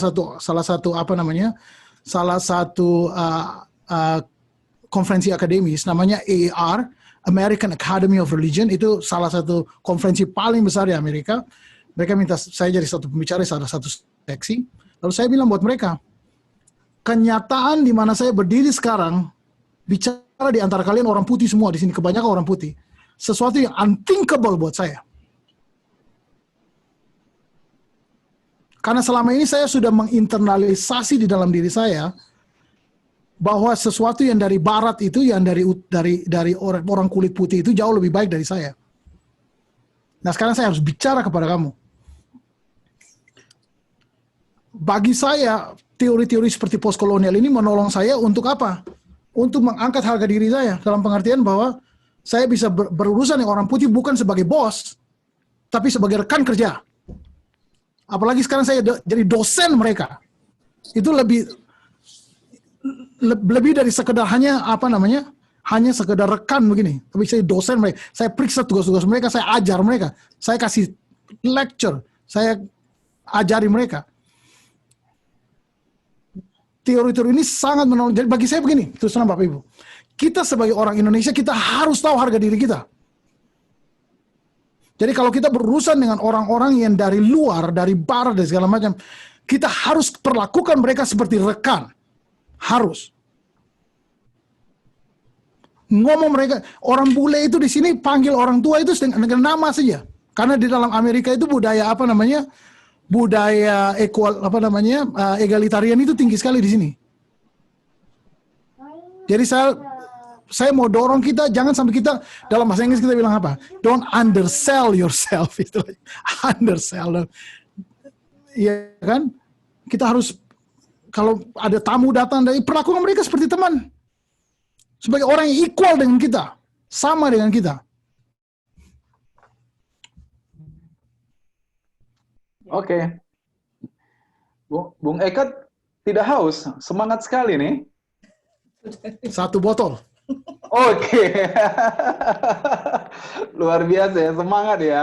Itu semangatnya kok terasa gitu ya. Tapi kita masih banyak pertanyaan, kemungkinan nanti kita tambah 1 jam lagi nih, jadi 3 jam. Silakan. Baik, ini dari Bung Devli. Saya sudah 1:30 pagi di sini. Nggak apa-apa. Ini dari Bung Devli Kairupan ya. Pertanyaannya begini. Bagaimana dengan pemahaman orang-orang eskatologis Pentakosta, premilenial, pretribulasi yang mengatakan dunia akan lenyap, tidak perlu berkecimpung dengan urusan-urusan sosial. Artinya, ini diarahkan seperti heavenly minded seperti itu ya. Bagaimana kita menjelaskan bagian ini ke pendeta-pendeta senior, Pak Yosua Sudadi maksudnya ini, yang memahami dunia ini, Itu berat. yang memahami dunia ini sudah akan selesai, oleh karena itu urusan sosial itu urusan duniawi. Silakan langsung direspon. Ya saya pikir mungkin respon saya sederhana aja, belajar dari Yesus, ya kan? Yesus itu bukan orang yang melepaskan diri dari dunia. Yesus ada di tengah-tengah dunia. Yesus ada dengan orang-orang yang menderita, ya kan? Yesus ada dengan mereka. Jadi bagi saya mentalitas, terus terang, kalau saya bisa bikin analisa postkolonial terhadap ini juga. Kenapa? Karena cara berpikir escapism itu dalam bahasa Inggris, escapism itu orang yang ingin melarikan diri dari dunia, gitu kan? Itu sebenarnya lahir dari konteks Amerika kira-kira 18 atau 19. Kenapa? Karena dalam masa itu masa peperangan. Lalu kemudian kita lihat ada perang dunia pertama, perang dunia kedua, muncul juga eskatologi seperti premilenialisme dan segala. Itu muncul pada waktu masa-masa perang di dunia barat. Makanya mereka berpikir bahwa ini tanda-tanda Yesus sudah mau datang. Lalu teologi itu muncul dari situ. Kita akan tinggalkan dunia, akan sedang menderita. Sekarang kita akan tinggal dunia sedang. Jadi pada akhir perang dunia kedua itu Eropa itu hampir hancur sekali. Jadi cara kita akan tinggal, kita akan punya rumah yang lebih baik di surga. Itu teologi eskatologi seperti itu muncul dalam konteks-konteks seperti ini, begitu Bapak Ibu. Nah, kita di Indonesia tuh nggak pernah ada perang-perang begitu. Yang paling parah di Indonesia sebenarnya hubungan antar agama. Iya kan? Urusan hubungan antar suku juga, contohnya kadang-kadang di Ambon itu contohnya kadang-kadang telinga saya panas sekali waktu orang Ambon bicara mengenai bagaimana jeleknya orang Buton dan segala macam. Itu rasis Bapak Ibu sekalian. Iya kan? Ada kadang-kadang di Jakarta juga, kadang-kadang orang-orang Jakarta itu suka lihat rendah orang Jawa begitu, mas-mas. Kadang-kadang istilahnya mas-mas Jawa. Saya terganggu sekali terus terang. Dan bagi saya itu masalah-masalah ini lebih imminent, lebih nyata daripada masalah-masalah peperangan. Kita tidak terlalu dekat dengan masalah-masalah perang itu karena orang Amerika, orang Eropa itu pergi perang terus-terusan.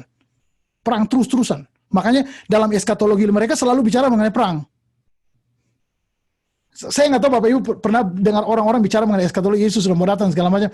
Lalu mereka selalu bicara mengenai apa? Perang.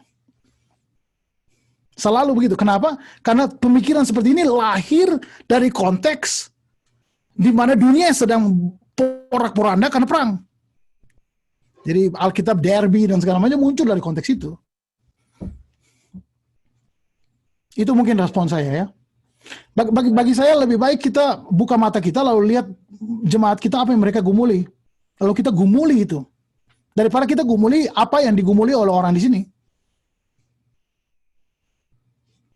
Oke. Baik, terima kasih jawabannya. Bicara perang, Indonesia pernah punya perang paling singkat ya. Perang di Diponegoro itu cuma 5 menit. 1825 sampai 1830. Yep. Tapi masalah di Indonesia juga sebenarnya masalah seperti pemberontakan terhadap penjajah dan makanya tidak heran Indonesia ketika merdeka dalam Undang-Undang Dasar kita 45 itu kalimat pertama menarik sekali bahwa penjajahan di atas dunia harus dihapuskan. Kenapa? Karena itu adalah pergumulan kita. Pergumulan kita. Nah, saya pikir gereja harus berikan jawab. Jangan gereja bawa sesuatu yang digumuli di barat ini lalu dibawa untuk dijadikan bagian dari orang-orang Indonesia.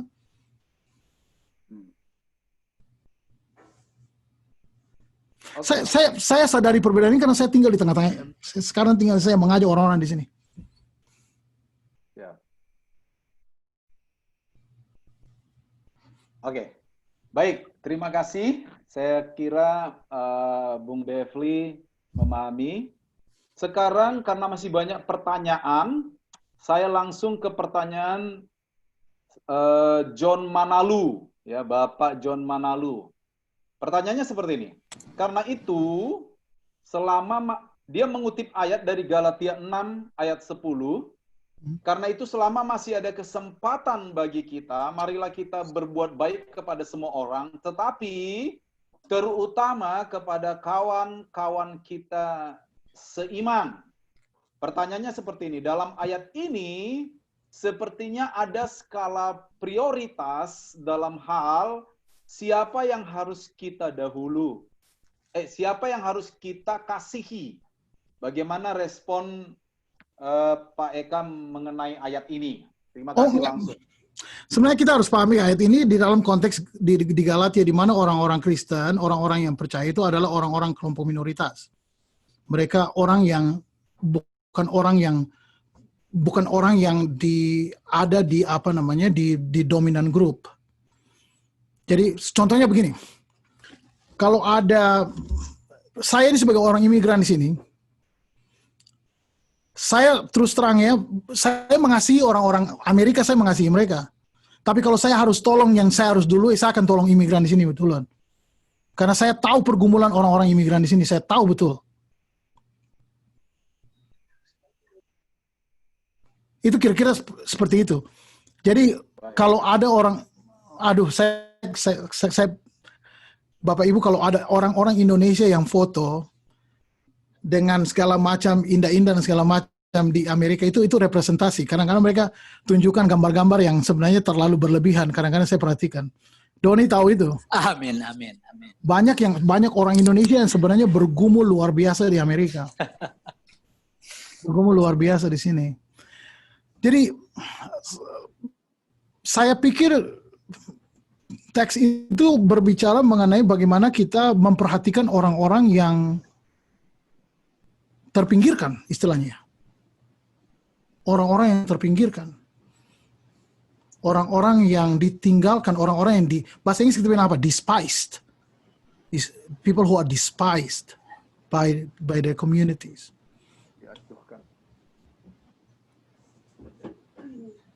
Oke, terima kasih. Saya rasa jelas ya, Bung John Manalu. Ada dua pertanyaan yang mirip, jadi kami satukan saja, kita combine. Dari Bapak Fred Keriapi dan Bapak Werianto dari Sumba nih. Monggo. Gini, teologi seperti apa yang harus dipakai pada konteks multikultural di Indonesia dan bagaimana membangunnya? Ya, bagi saya sih teologi yang harus punya kesadaran kultural yang tinggi. Artinya bahwa kita tidak bisa bangun teologi kalau kita tidak tahu orang Ambon contohnya. Kalau saya tidak tahu apa itu pela, umpamanya begitu, bagaimana saya bisa bangun teologi? Iya kan? Jangan cuma saya akrab dengan tulisannya Karl Barth contohnya. Tapi saya tidak tahu sama sekali apa itu pela gandong dan segala macam, apa itu budaya-budaya lokal kita tidak tahu. Bagi saya bakar itu batu. Iya, apa namanya? Kita kalau orang makan patita, orang Ambon makan patita itu kan, you can actually build the whole theology out of it. Iya kan? Daripada kita pikirkan mengenai kehendak bebas manusia, hubungannya dengan kedaulatan Allah, who cares about it? I don't care about it. Siapa yang care about itu? Karl Barth mungkin di Eropa, di Jerman sana, iya kan? Bukannya saya bukannya bilang bahwa teologi itu tidak penting dan teologi yang berkembang di dunia Eropa tidak penting. Tapi bagi saya yang paling penting ialah kita harus sadar budaya lokal kita.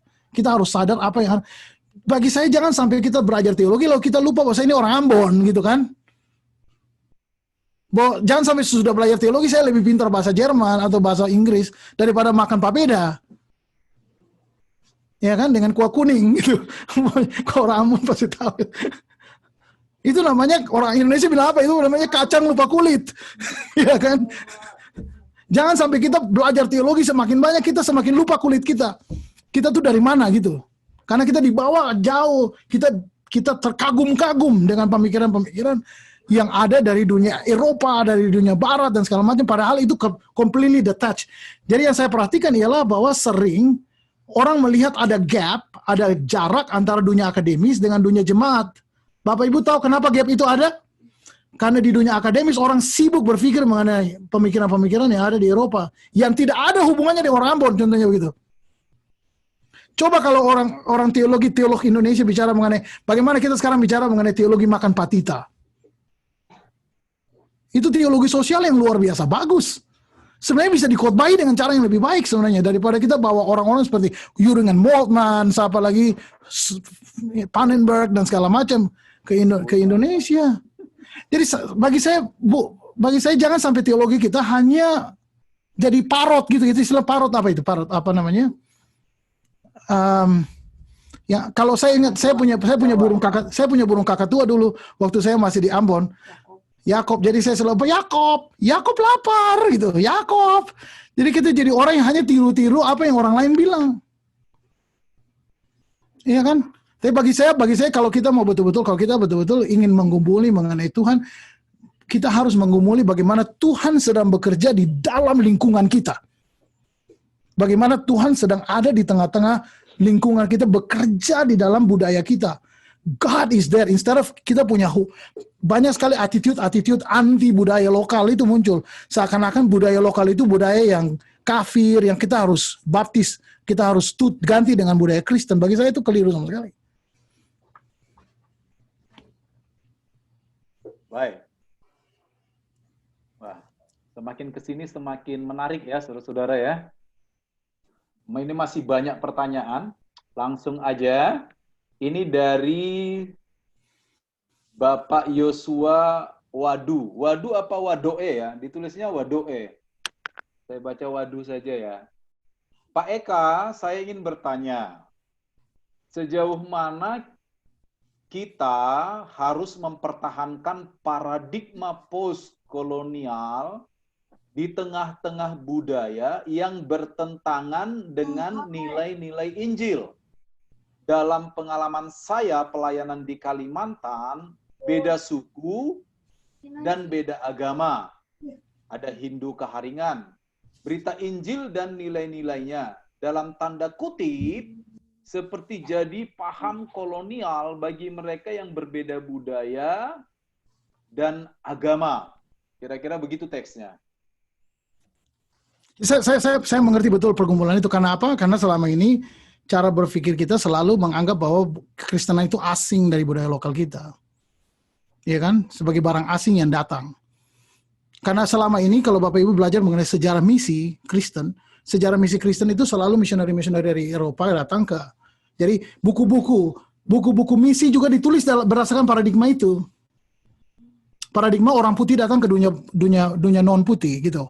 Iya kan? Selalu begitu, Paul Hiebert dan segala orang-orang yang tulis buku-buku mengenai apa namanya misi. Satu hal yang saya bisa mengkritisi mengenai buku-buku seperti ini ialah buku-buku ini melupakan bahwa Allah sebenarnya sedang kerja juga di dalam budaya, bukan cuma kerja di dalam budaya sana, Allah juga bisa bekerja dalam budaya kita sendiri. Iya kan? Dan bagi saya tugas misi itu bukan hanya untuk membawa orang menjadi lebih pintar bahasa Inggris, pakai dasi dan segala macam. Iya kan? Tetapi tugas kita ialah menemukan Tuhan di dalam budaya kita. Bahwa Allah sedang bekerja di dalam budaya kita. Bahwa Allah bisa berbicara bagi saya. Ini spirit Pentakosta saya muncul. Allah bisa berbicara di dalam pergumulan sosial kita mengenai siapa Allah. Dan bagi saya itu jauh lebih meaningful, jauh lebih relevan daripada kita bawa orang-orang seperti siapa namanya, siapa saya bisa nama siapa aja yang dari Eropa datang untuk.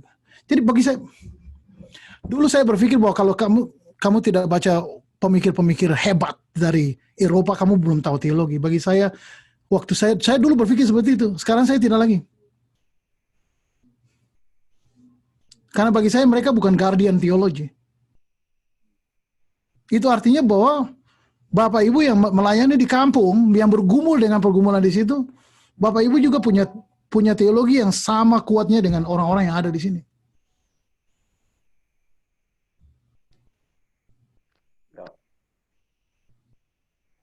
Oke, baik, terima kasih. Satu hal yang lain saya mau sampaikan ya, satu hal yang lain. Ialah saya tuh salah satu yang menjadi sumber pergumulan juga ialah mengenai bahasa. Dan saya perhatikan bahwa kadang-kadang kita, terutama kita dari lingkungan yang bukan dari lingkungan yang berbahasa Indonesia, seperti Ambon contohnya, kadang-kadang kita menganggap bahwa berbicara bahasa Indonesia kalau di Indonesia itu dinamikanya seperti itu. Jadi saya kalau pergi ke Indonesia, ke Ambon contohnya, pembawa acara radio contohnya suka ngomong gitu loh ke Jakarta. Bagi saya ini bukan Jakarta, ini bukan Betawi di sini. Lu gue dan segala, karena mereka menganggap bahwa sesuatu yang dari Jakarta itu lebih baik. Itu sama persis gitu. Dan spirit ini muncul juga ketika orang berkhotbah, gitu kan? Saya mau lihat itu kita khotbah dengan bahasa lokal kita gitu umpamanya gitu. Wah, itu meaningful sekali. Saya melayani, saya waktu sebelum datang ke Oregon, saya itu jadi worship pastor karena saya sedang selesaikan PhD saya di Nashville, saya worship pastor. Dan kalau Bapak Ibu tahu bahwa ada kelompok-kelompok di Amerika yang bukan hanya berbahasa Inggris, tapi ada orang-orang juga yang berbahasa Spanyol. Jadi waktu saya pimpin pujian, saya kadang-kadang suka subvert dia dalam pengertian saya bukan cuma nyanyi lagu bahasa Inggris, tapi saya juga nyanyi lagu bahasa Spanyol. Itu ada orang-orang yang tidak berbahasa bahasa Inggris, sesudah ibadah mereka datang ke saya, mereka bilang ini, Pastor, thank you so much. Kenapa? Karena kita bisa berhubungan dengan bahasa kita itu gitu. Ya kan, jadi kalau teman-teman dari Ambon, saya tuh sangat hargai orang-orang yang khotbah dengan logat Ambon, itu saya suka. Kalau Bapak Ibu minta saya bicara sekarang bahasa Ambon, saya bisa langsung flip, langsung begini bisa. Langsung begini aja. Masih ada di beta penglida nih, masih ada nih, di sini nih masih ada. Tinggal kasih tahu saya, Pak Beda keluar langsung. Dan saya pikir juga begitu dalam orang Batak juga, orang Jawa. Saya suka sekali lihat, kadang-kadang saya nggak bisa mengerti, tapi saya bisa mengerti, saya bisa lihat bagaimana mereka bisa berhubungan langsung dengan berita kabar baik. Injil itu kabar baik kan? Injil yang kita beritakan itu betul-betul masuk di hati mereka karena kita pakai bahasanya mereka gitu. Bukan pakai Inggris dan segala macam gitu kan. Oke.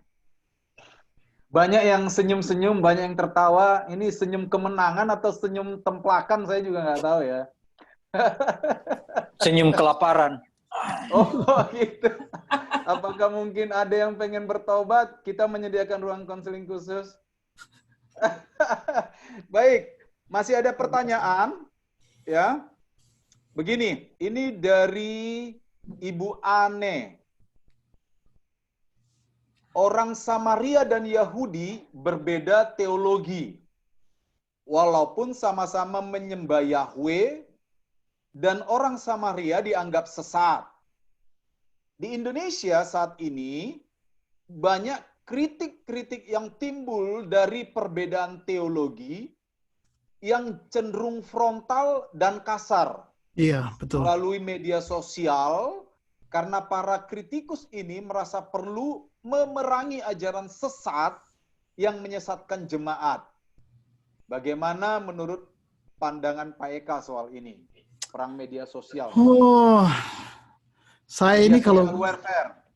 media sosial ini ada keuntungan tapi ada kerugian juga ya. Maksudnya kita bisa ketemu di sini, kita bisa ngobrol segala macam. Bagi saya terus terang ya, saya dalam media sosial, kalau orangnya tidak saya terlalu kenal, lebih baik saya biasanya tidak langsung berdiskusi dengan secara langsung. Karena bagi saya tidak mau berdebat dengan orang yang saya tidak kenal gitu. Kenapa saya bilang begini? Bagi saya terus terang, human relationship, hubungan antar manusia itu lebih penting daripada kebenaran teologi.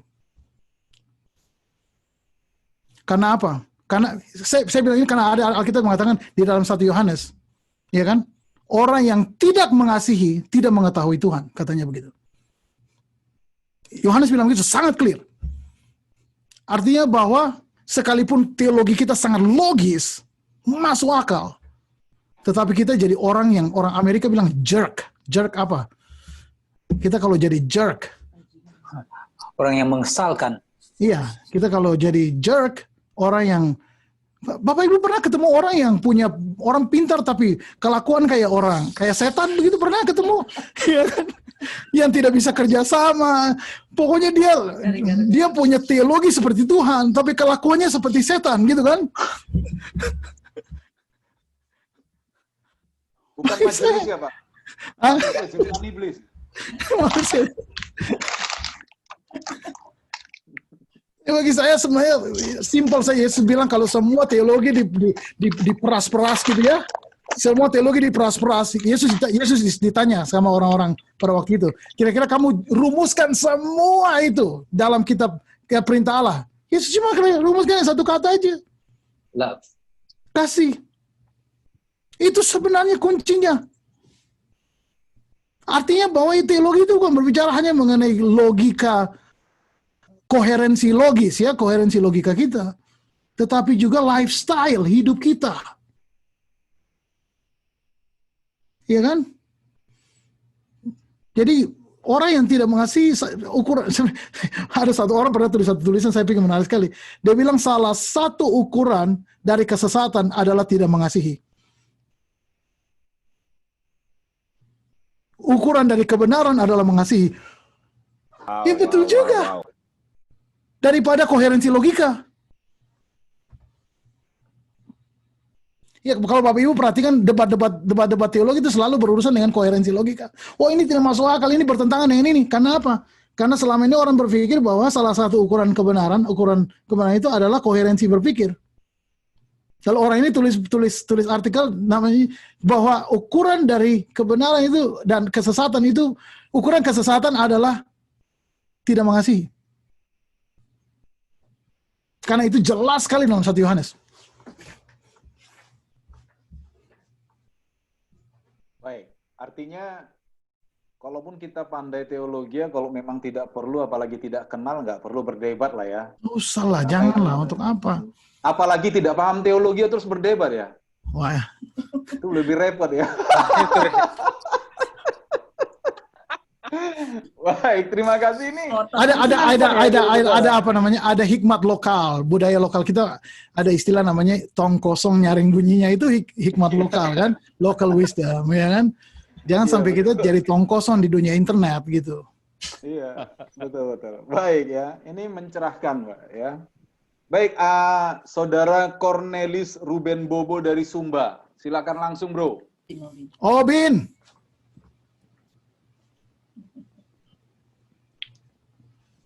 Silakan.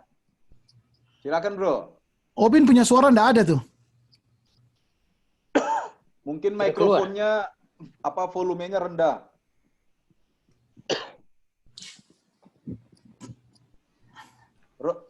Robin bahasa roh kah, bahasa kalbu, bahasa hati, atau bahasa yang tidak dimengerti nih? Tidak keluar Pak Ruben. Atau ditulis saja Bro. Lagi cari Agnes Monica dia. Baik, kita Oke. lanjut yang lain ya. Ini dari Candi. Apakah ibu atau bapak saya juga nggak tahu. Itu Pokoknya ibu, Candi.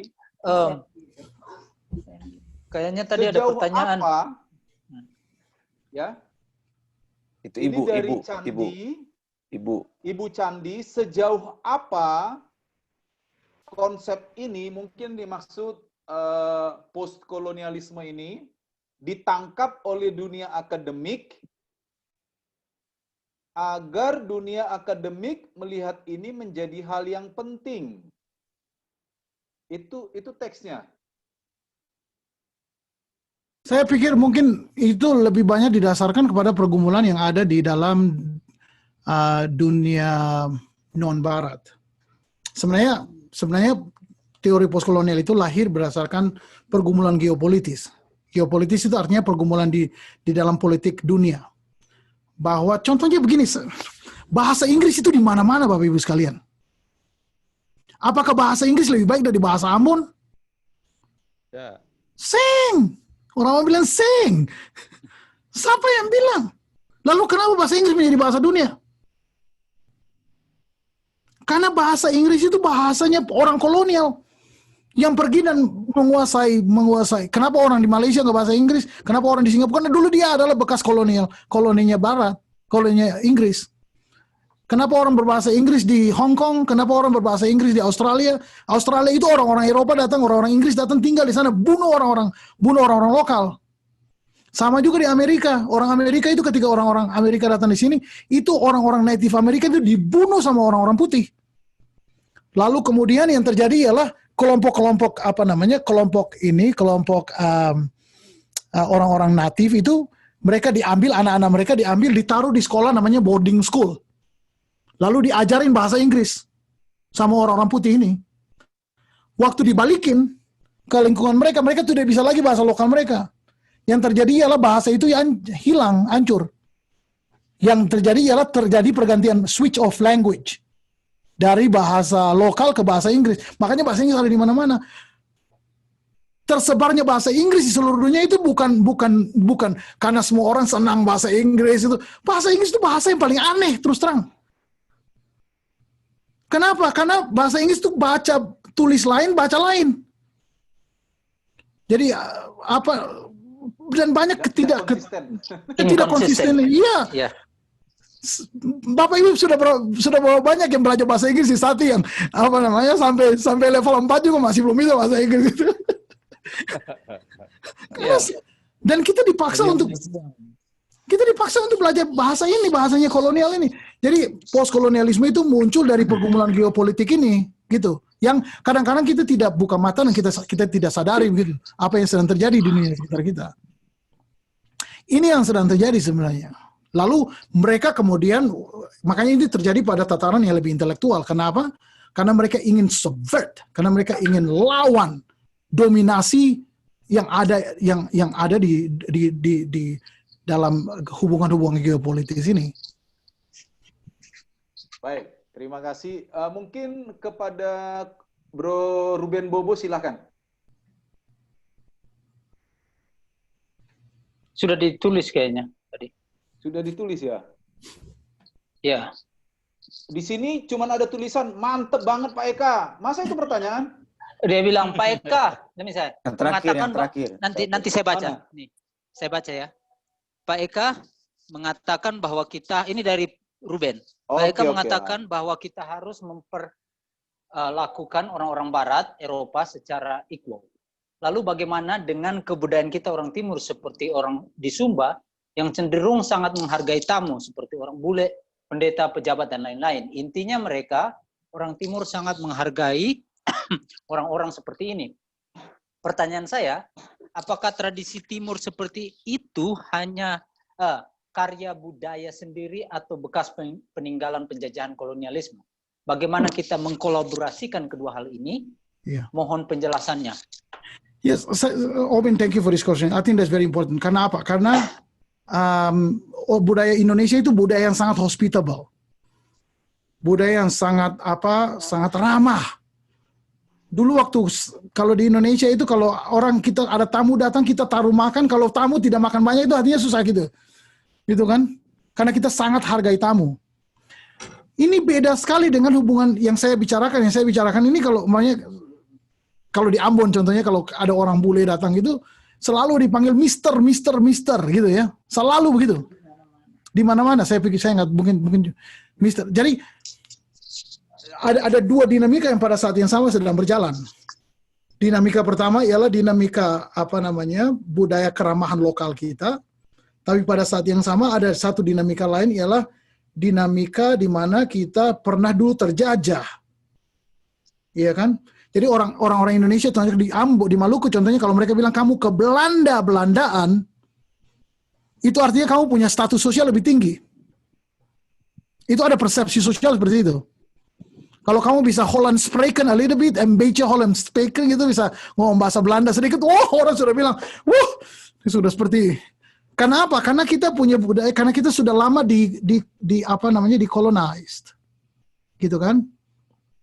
Bapak Ibu tahu kenapa sampai kita suka sekali dengan pemutih-pemutih di mana-mana? Itu laku. Pemutih di mana-mana. Ada orang yang bilang saya menikah dengan istri saya karena ingin perbaikan keturunan. Kayaknya betul itu. Amin. Saya tersinggung terus terang, tersinggung. Karena sebenarnya Jenny injak kodok, bukan karena masalah. Jenny injak. Nanti perlu cerita nih siapa yang injak kodok ini. Baik. Soal kodok nanti kita tangkap ya, karena nggak semua ngerti konteks kodok ya. Ya. Tapi maksud saya, cara berpikir itu mengatakan bahwa yang putih itu lebih baik dari yang berwarna gitu. Yang ini orang. Pernahkah Bapak Ibu duduk pikirkan kenapa? Bukan cuma lihat fenomena itu, tapi juga tanya kenapa gitu. Kenapa produk-produk pemutih itu laku keras? Orang-orang Barat itu kaget waktu ke Asia, lihat kita betul-betul suka dengan pemutih. Kenapa? Karena orang Amerika itu justru suka orang-orang putih, justru suka berjemur untuk kasih bahasa Inggris tan, kasih semakin gelap warna kulit mereka. Jadi mereka kaget waktu lihat kita suka pakai itu lotion pemutih. Sari bengkoang. Ya, pernahkah kita duduk dan pikirkan, bukan cuma pikirkan fenomena itu, tapi kita pikirkan kenapa kita punya fenomena itu? Ya kan? Baik, mudah-mudahan Nivea dan Pons tidak mendengar seminar ini. Yopi Latul juga bilang kok, di Eropa yang hitam-hitam yang paling manis. Iya kan, Bro Maurits Cahya? Amin. Baik, saudara-saudara, ini waktunya sudah tinggal 8 menit. Nggak terasa ya? Iya. Kita sudah melalui 112 menit. Tinggal 8 menit. Saya ingin mengajukan dulu, apakah masih bisa kita lanjut? Atau kita stop di sini? Mungkin ada yang mau usulkan? Satu pertanyaan lagi ya. Satu lagi ya. Satu lagi ya. Sepakat ya. Ya. Baik, kalau begitu saya akan bacakan pertanyaan terakhir. Ini dari Bapak Demos Tanwek.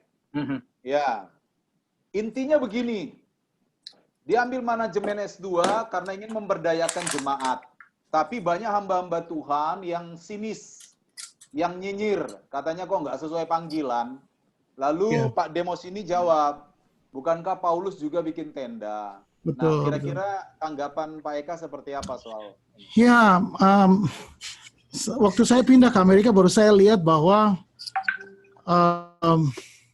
dulu, saya mundur sedikit. Dulu waktu saya masih di Sati, saya berpikir bahwa kalau kita mau pelayanan itu harus full time, percaya kepada Tuhan, Tuhan pasti cukupi dan segala macam. Jadi kalau ada pendeta yang kerja sampingan, itu biasanya suka dilihat dengan cara pandang yang agak rendah gitu kan. Saya nggak tahu, mungkin cuma saya, bukan teman-teman. Ya kan, kurang beriman dan segala macam. Tapi Bapak Ibu, waktu saya datang ke sini, hampir semua pendeta Indonesia, terutama Indonesia, itu punya pekerjaan di luar.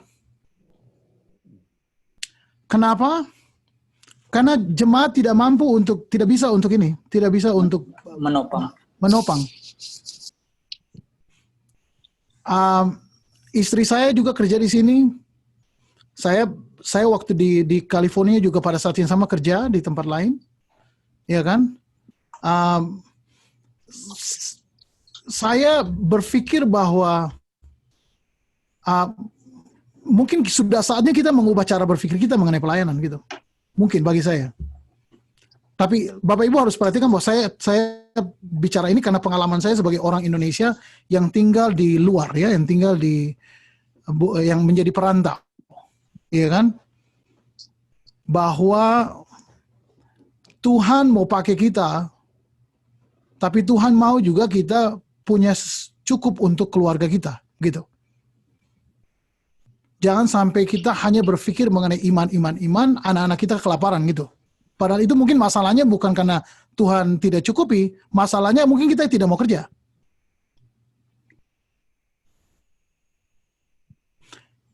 Jadi saya sekarang ini saya tidak sama sekali, itu persepsi saya berubah sama sekali mengenai, dalam bahasa Inggris istilahnya bivocational ministry. Artinya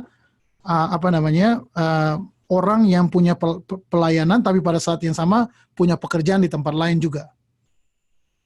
Iya kan? To me, bagi saya it's okay, nggak masalah.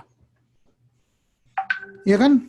Nggak masalah. Yang penting kita masih terus merasa bahwa dimanapun kita berada itu panggilan kita di mana-mana. Nah, kalau jemaat kita sudah cukup untuk mencukupi kita, ya puji Tuhan. Kalau kita mau independen, kita mau tidak kerja dan hanya fokus di situ, nggak masalah. Tapi bagi saya seperti Paulus, tadi contoh mengenai Paulus, saya pikir penting sekali bahwa Paulus juga membuat tenda dan segala macam, ya kan? Jadi tidak apa-apa kalau Bapak Ibu. Dulu ada pendeta-pendeta yang pada saat yang sama melayani Tuhan, pada saat yang sama juga dia punya kebun, umpamanya gitu, berkebun. Justru bagus. Supaya dia juga bisa menolong jemaatnya untuk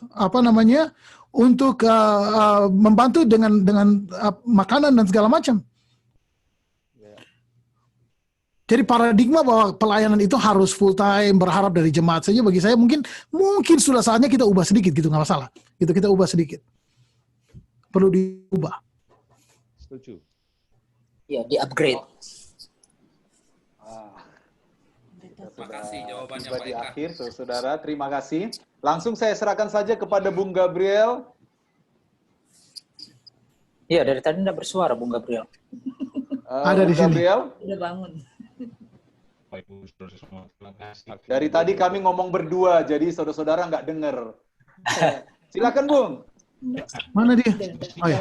Menarik sekali menyerahkan Putus-putus, Gap. kita semua kembali ke bumi karena sampai kita berpikirnya ke surga dulu. Jelas suaranya. Bung Gaby. Gabriel mungkin suaranya diperjelas. Putus-putus. Putus-putus. Maafkan saya. Ini tidak seperti Gangguan. Ini gara-gara Kalbart ini. baik. Apakah sekarang sudah jelas? Belum. Masih Belum. putus. Pakai Putus, headset, Gap. Pak. Mungkin gangguan ada di HP saya. Mungkin Pak Misrin bisa ambil alih kalau begitu. Pak Mesrin. Tolong di WA-kan kesimpulannya, Bung, biar saya baca. Ya nanti. Baik. Karena suara Bung Gabriel agak terganggu dari sana, saya rasa saya aja bikin semacam kesimpulan singkat saja. Yang pertama memang ada begitu banyak masukan yang sangat berharga, ya baik secara akademis maupun yang bisa nanti kita terapkan prinsip-prinsipnya di dalam pelayanan kita. Intinya bahwa Zoominar kali ini memberikan kita cara pandang yang baru, yang mungkin kita bisa lebih perdalam lagi nantinya ya, karena bagi beberapa orang mungkin sudah akrab dengan postkolonialisme,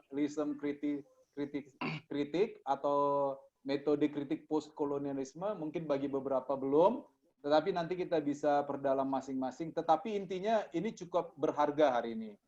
Dan saya membaca di beberapa komentar di chat room, semuanya memberikan apresiasi yang setinggi-tingginya. Artinya mereka merasakan dampak, entahkah itu dampak kepada sisi akademis atau semangat melayani mereka, mudah-mudahan semua terdampak ya. Saya rasa itu ya, Tuhan memberkati. Dan terima kasih buat Brother Eka yang sudah memberikan waktu 2 jam ya untuk bersama kita. Terima kasih banyak. Terima kasih juga buat Sis Denny yang mengizinkan Brother Eka kita culik 2 jam. Ya, Tuhan memberkati pelayanan sebagai asisten bukan perbaikan keturunan ya. Ya. Aduh, itu kejam yang ngomong tuh, saya nggak pernah loh ya. Itu kejam. Saya juga begitu kok. Setahu saya itu dulu Bung Doni yang pernah ngomong gitu tuh. Iya, Tenang. Saya sangat setuju dengan Eka, tidak perlu tahu bahasa Inggris, yang penting kita tahu bahasa kasih. Buktinya saya dapat bule dengan bahasa kasih. Asik. Bahasa Inggris. Kalau Bung Doni nggak bisa bahasa Inggris, mana bisa kerja di Amerika? Setelah itu, 13 tahun bro. Setelah itu bro. Baik. Sekali lagi, apresiasi yang setinggi-tingginya, Tuhan memberkati setiap tugas dan mengajar. Tuhan yang memberkati. Oke. Bung Mesrin, ada satu Joy. Kasihan nanti. Maaf buat Pak Willy Kasamilale. Pak Willy Kasamilale. Bung Jeffrey Hina, silakan Bung. Tidak. Pak Eka. Nih kami sama Pak Gani. Pak Gani. Ada Pak Gani di situ tuh. Weh, Pak Gani jatahnya minggu depan. Minggu depan dengan Pak Gani. Wah. Ikan bakar ya Bu Deti ya. Ingatkan Pak Gani minggu depan. Jangan tamasya ya bilangnya.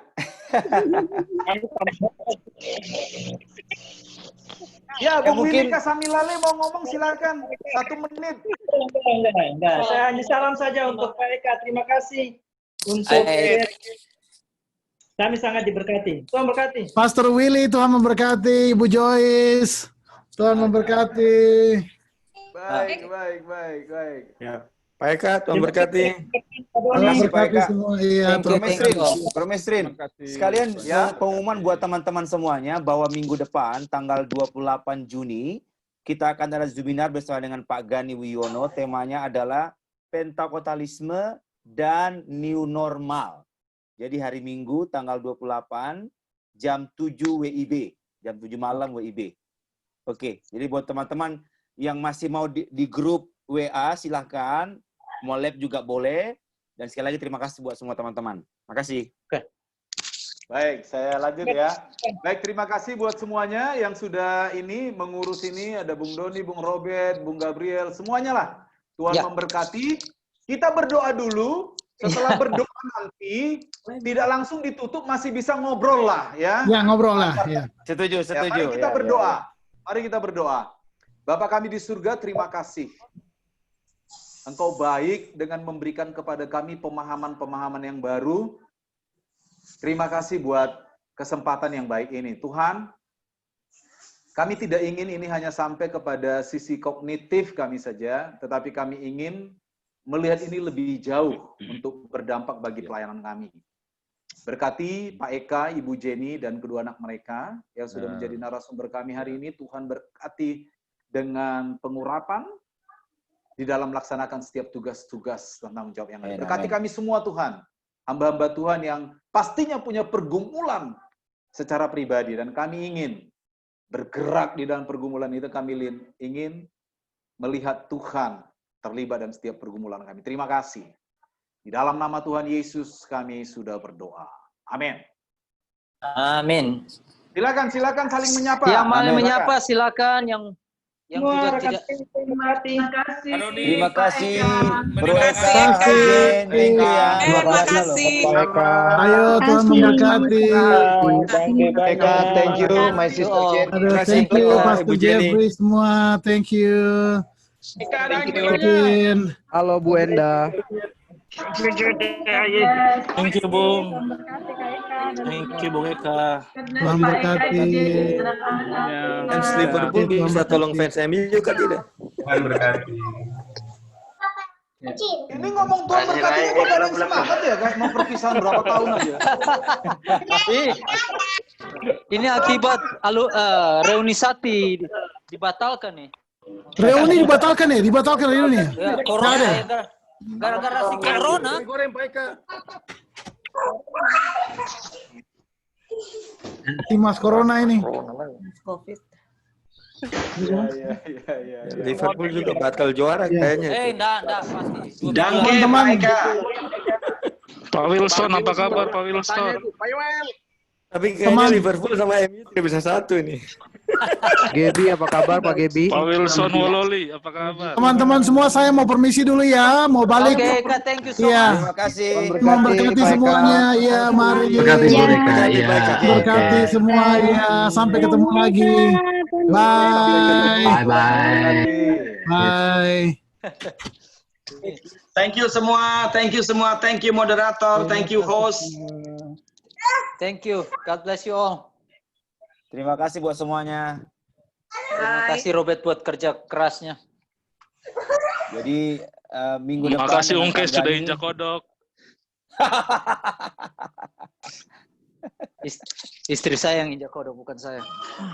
Oh iya. Kok yang injak kodok?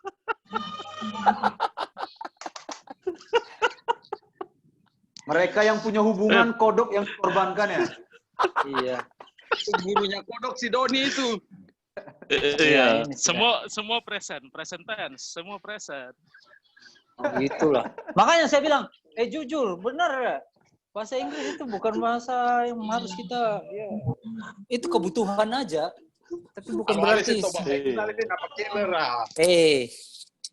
Tanya Robert. Bang Robert Mesir, tahu penderitaan jangan saya. lupa, sorry Bang Mesir, jangan lupa PPT-nya ya di share ya. Oke. Nanti saya share di grup ya. Yes, di WA. Kenapa saya masih record?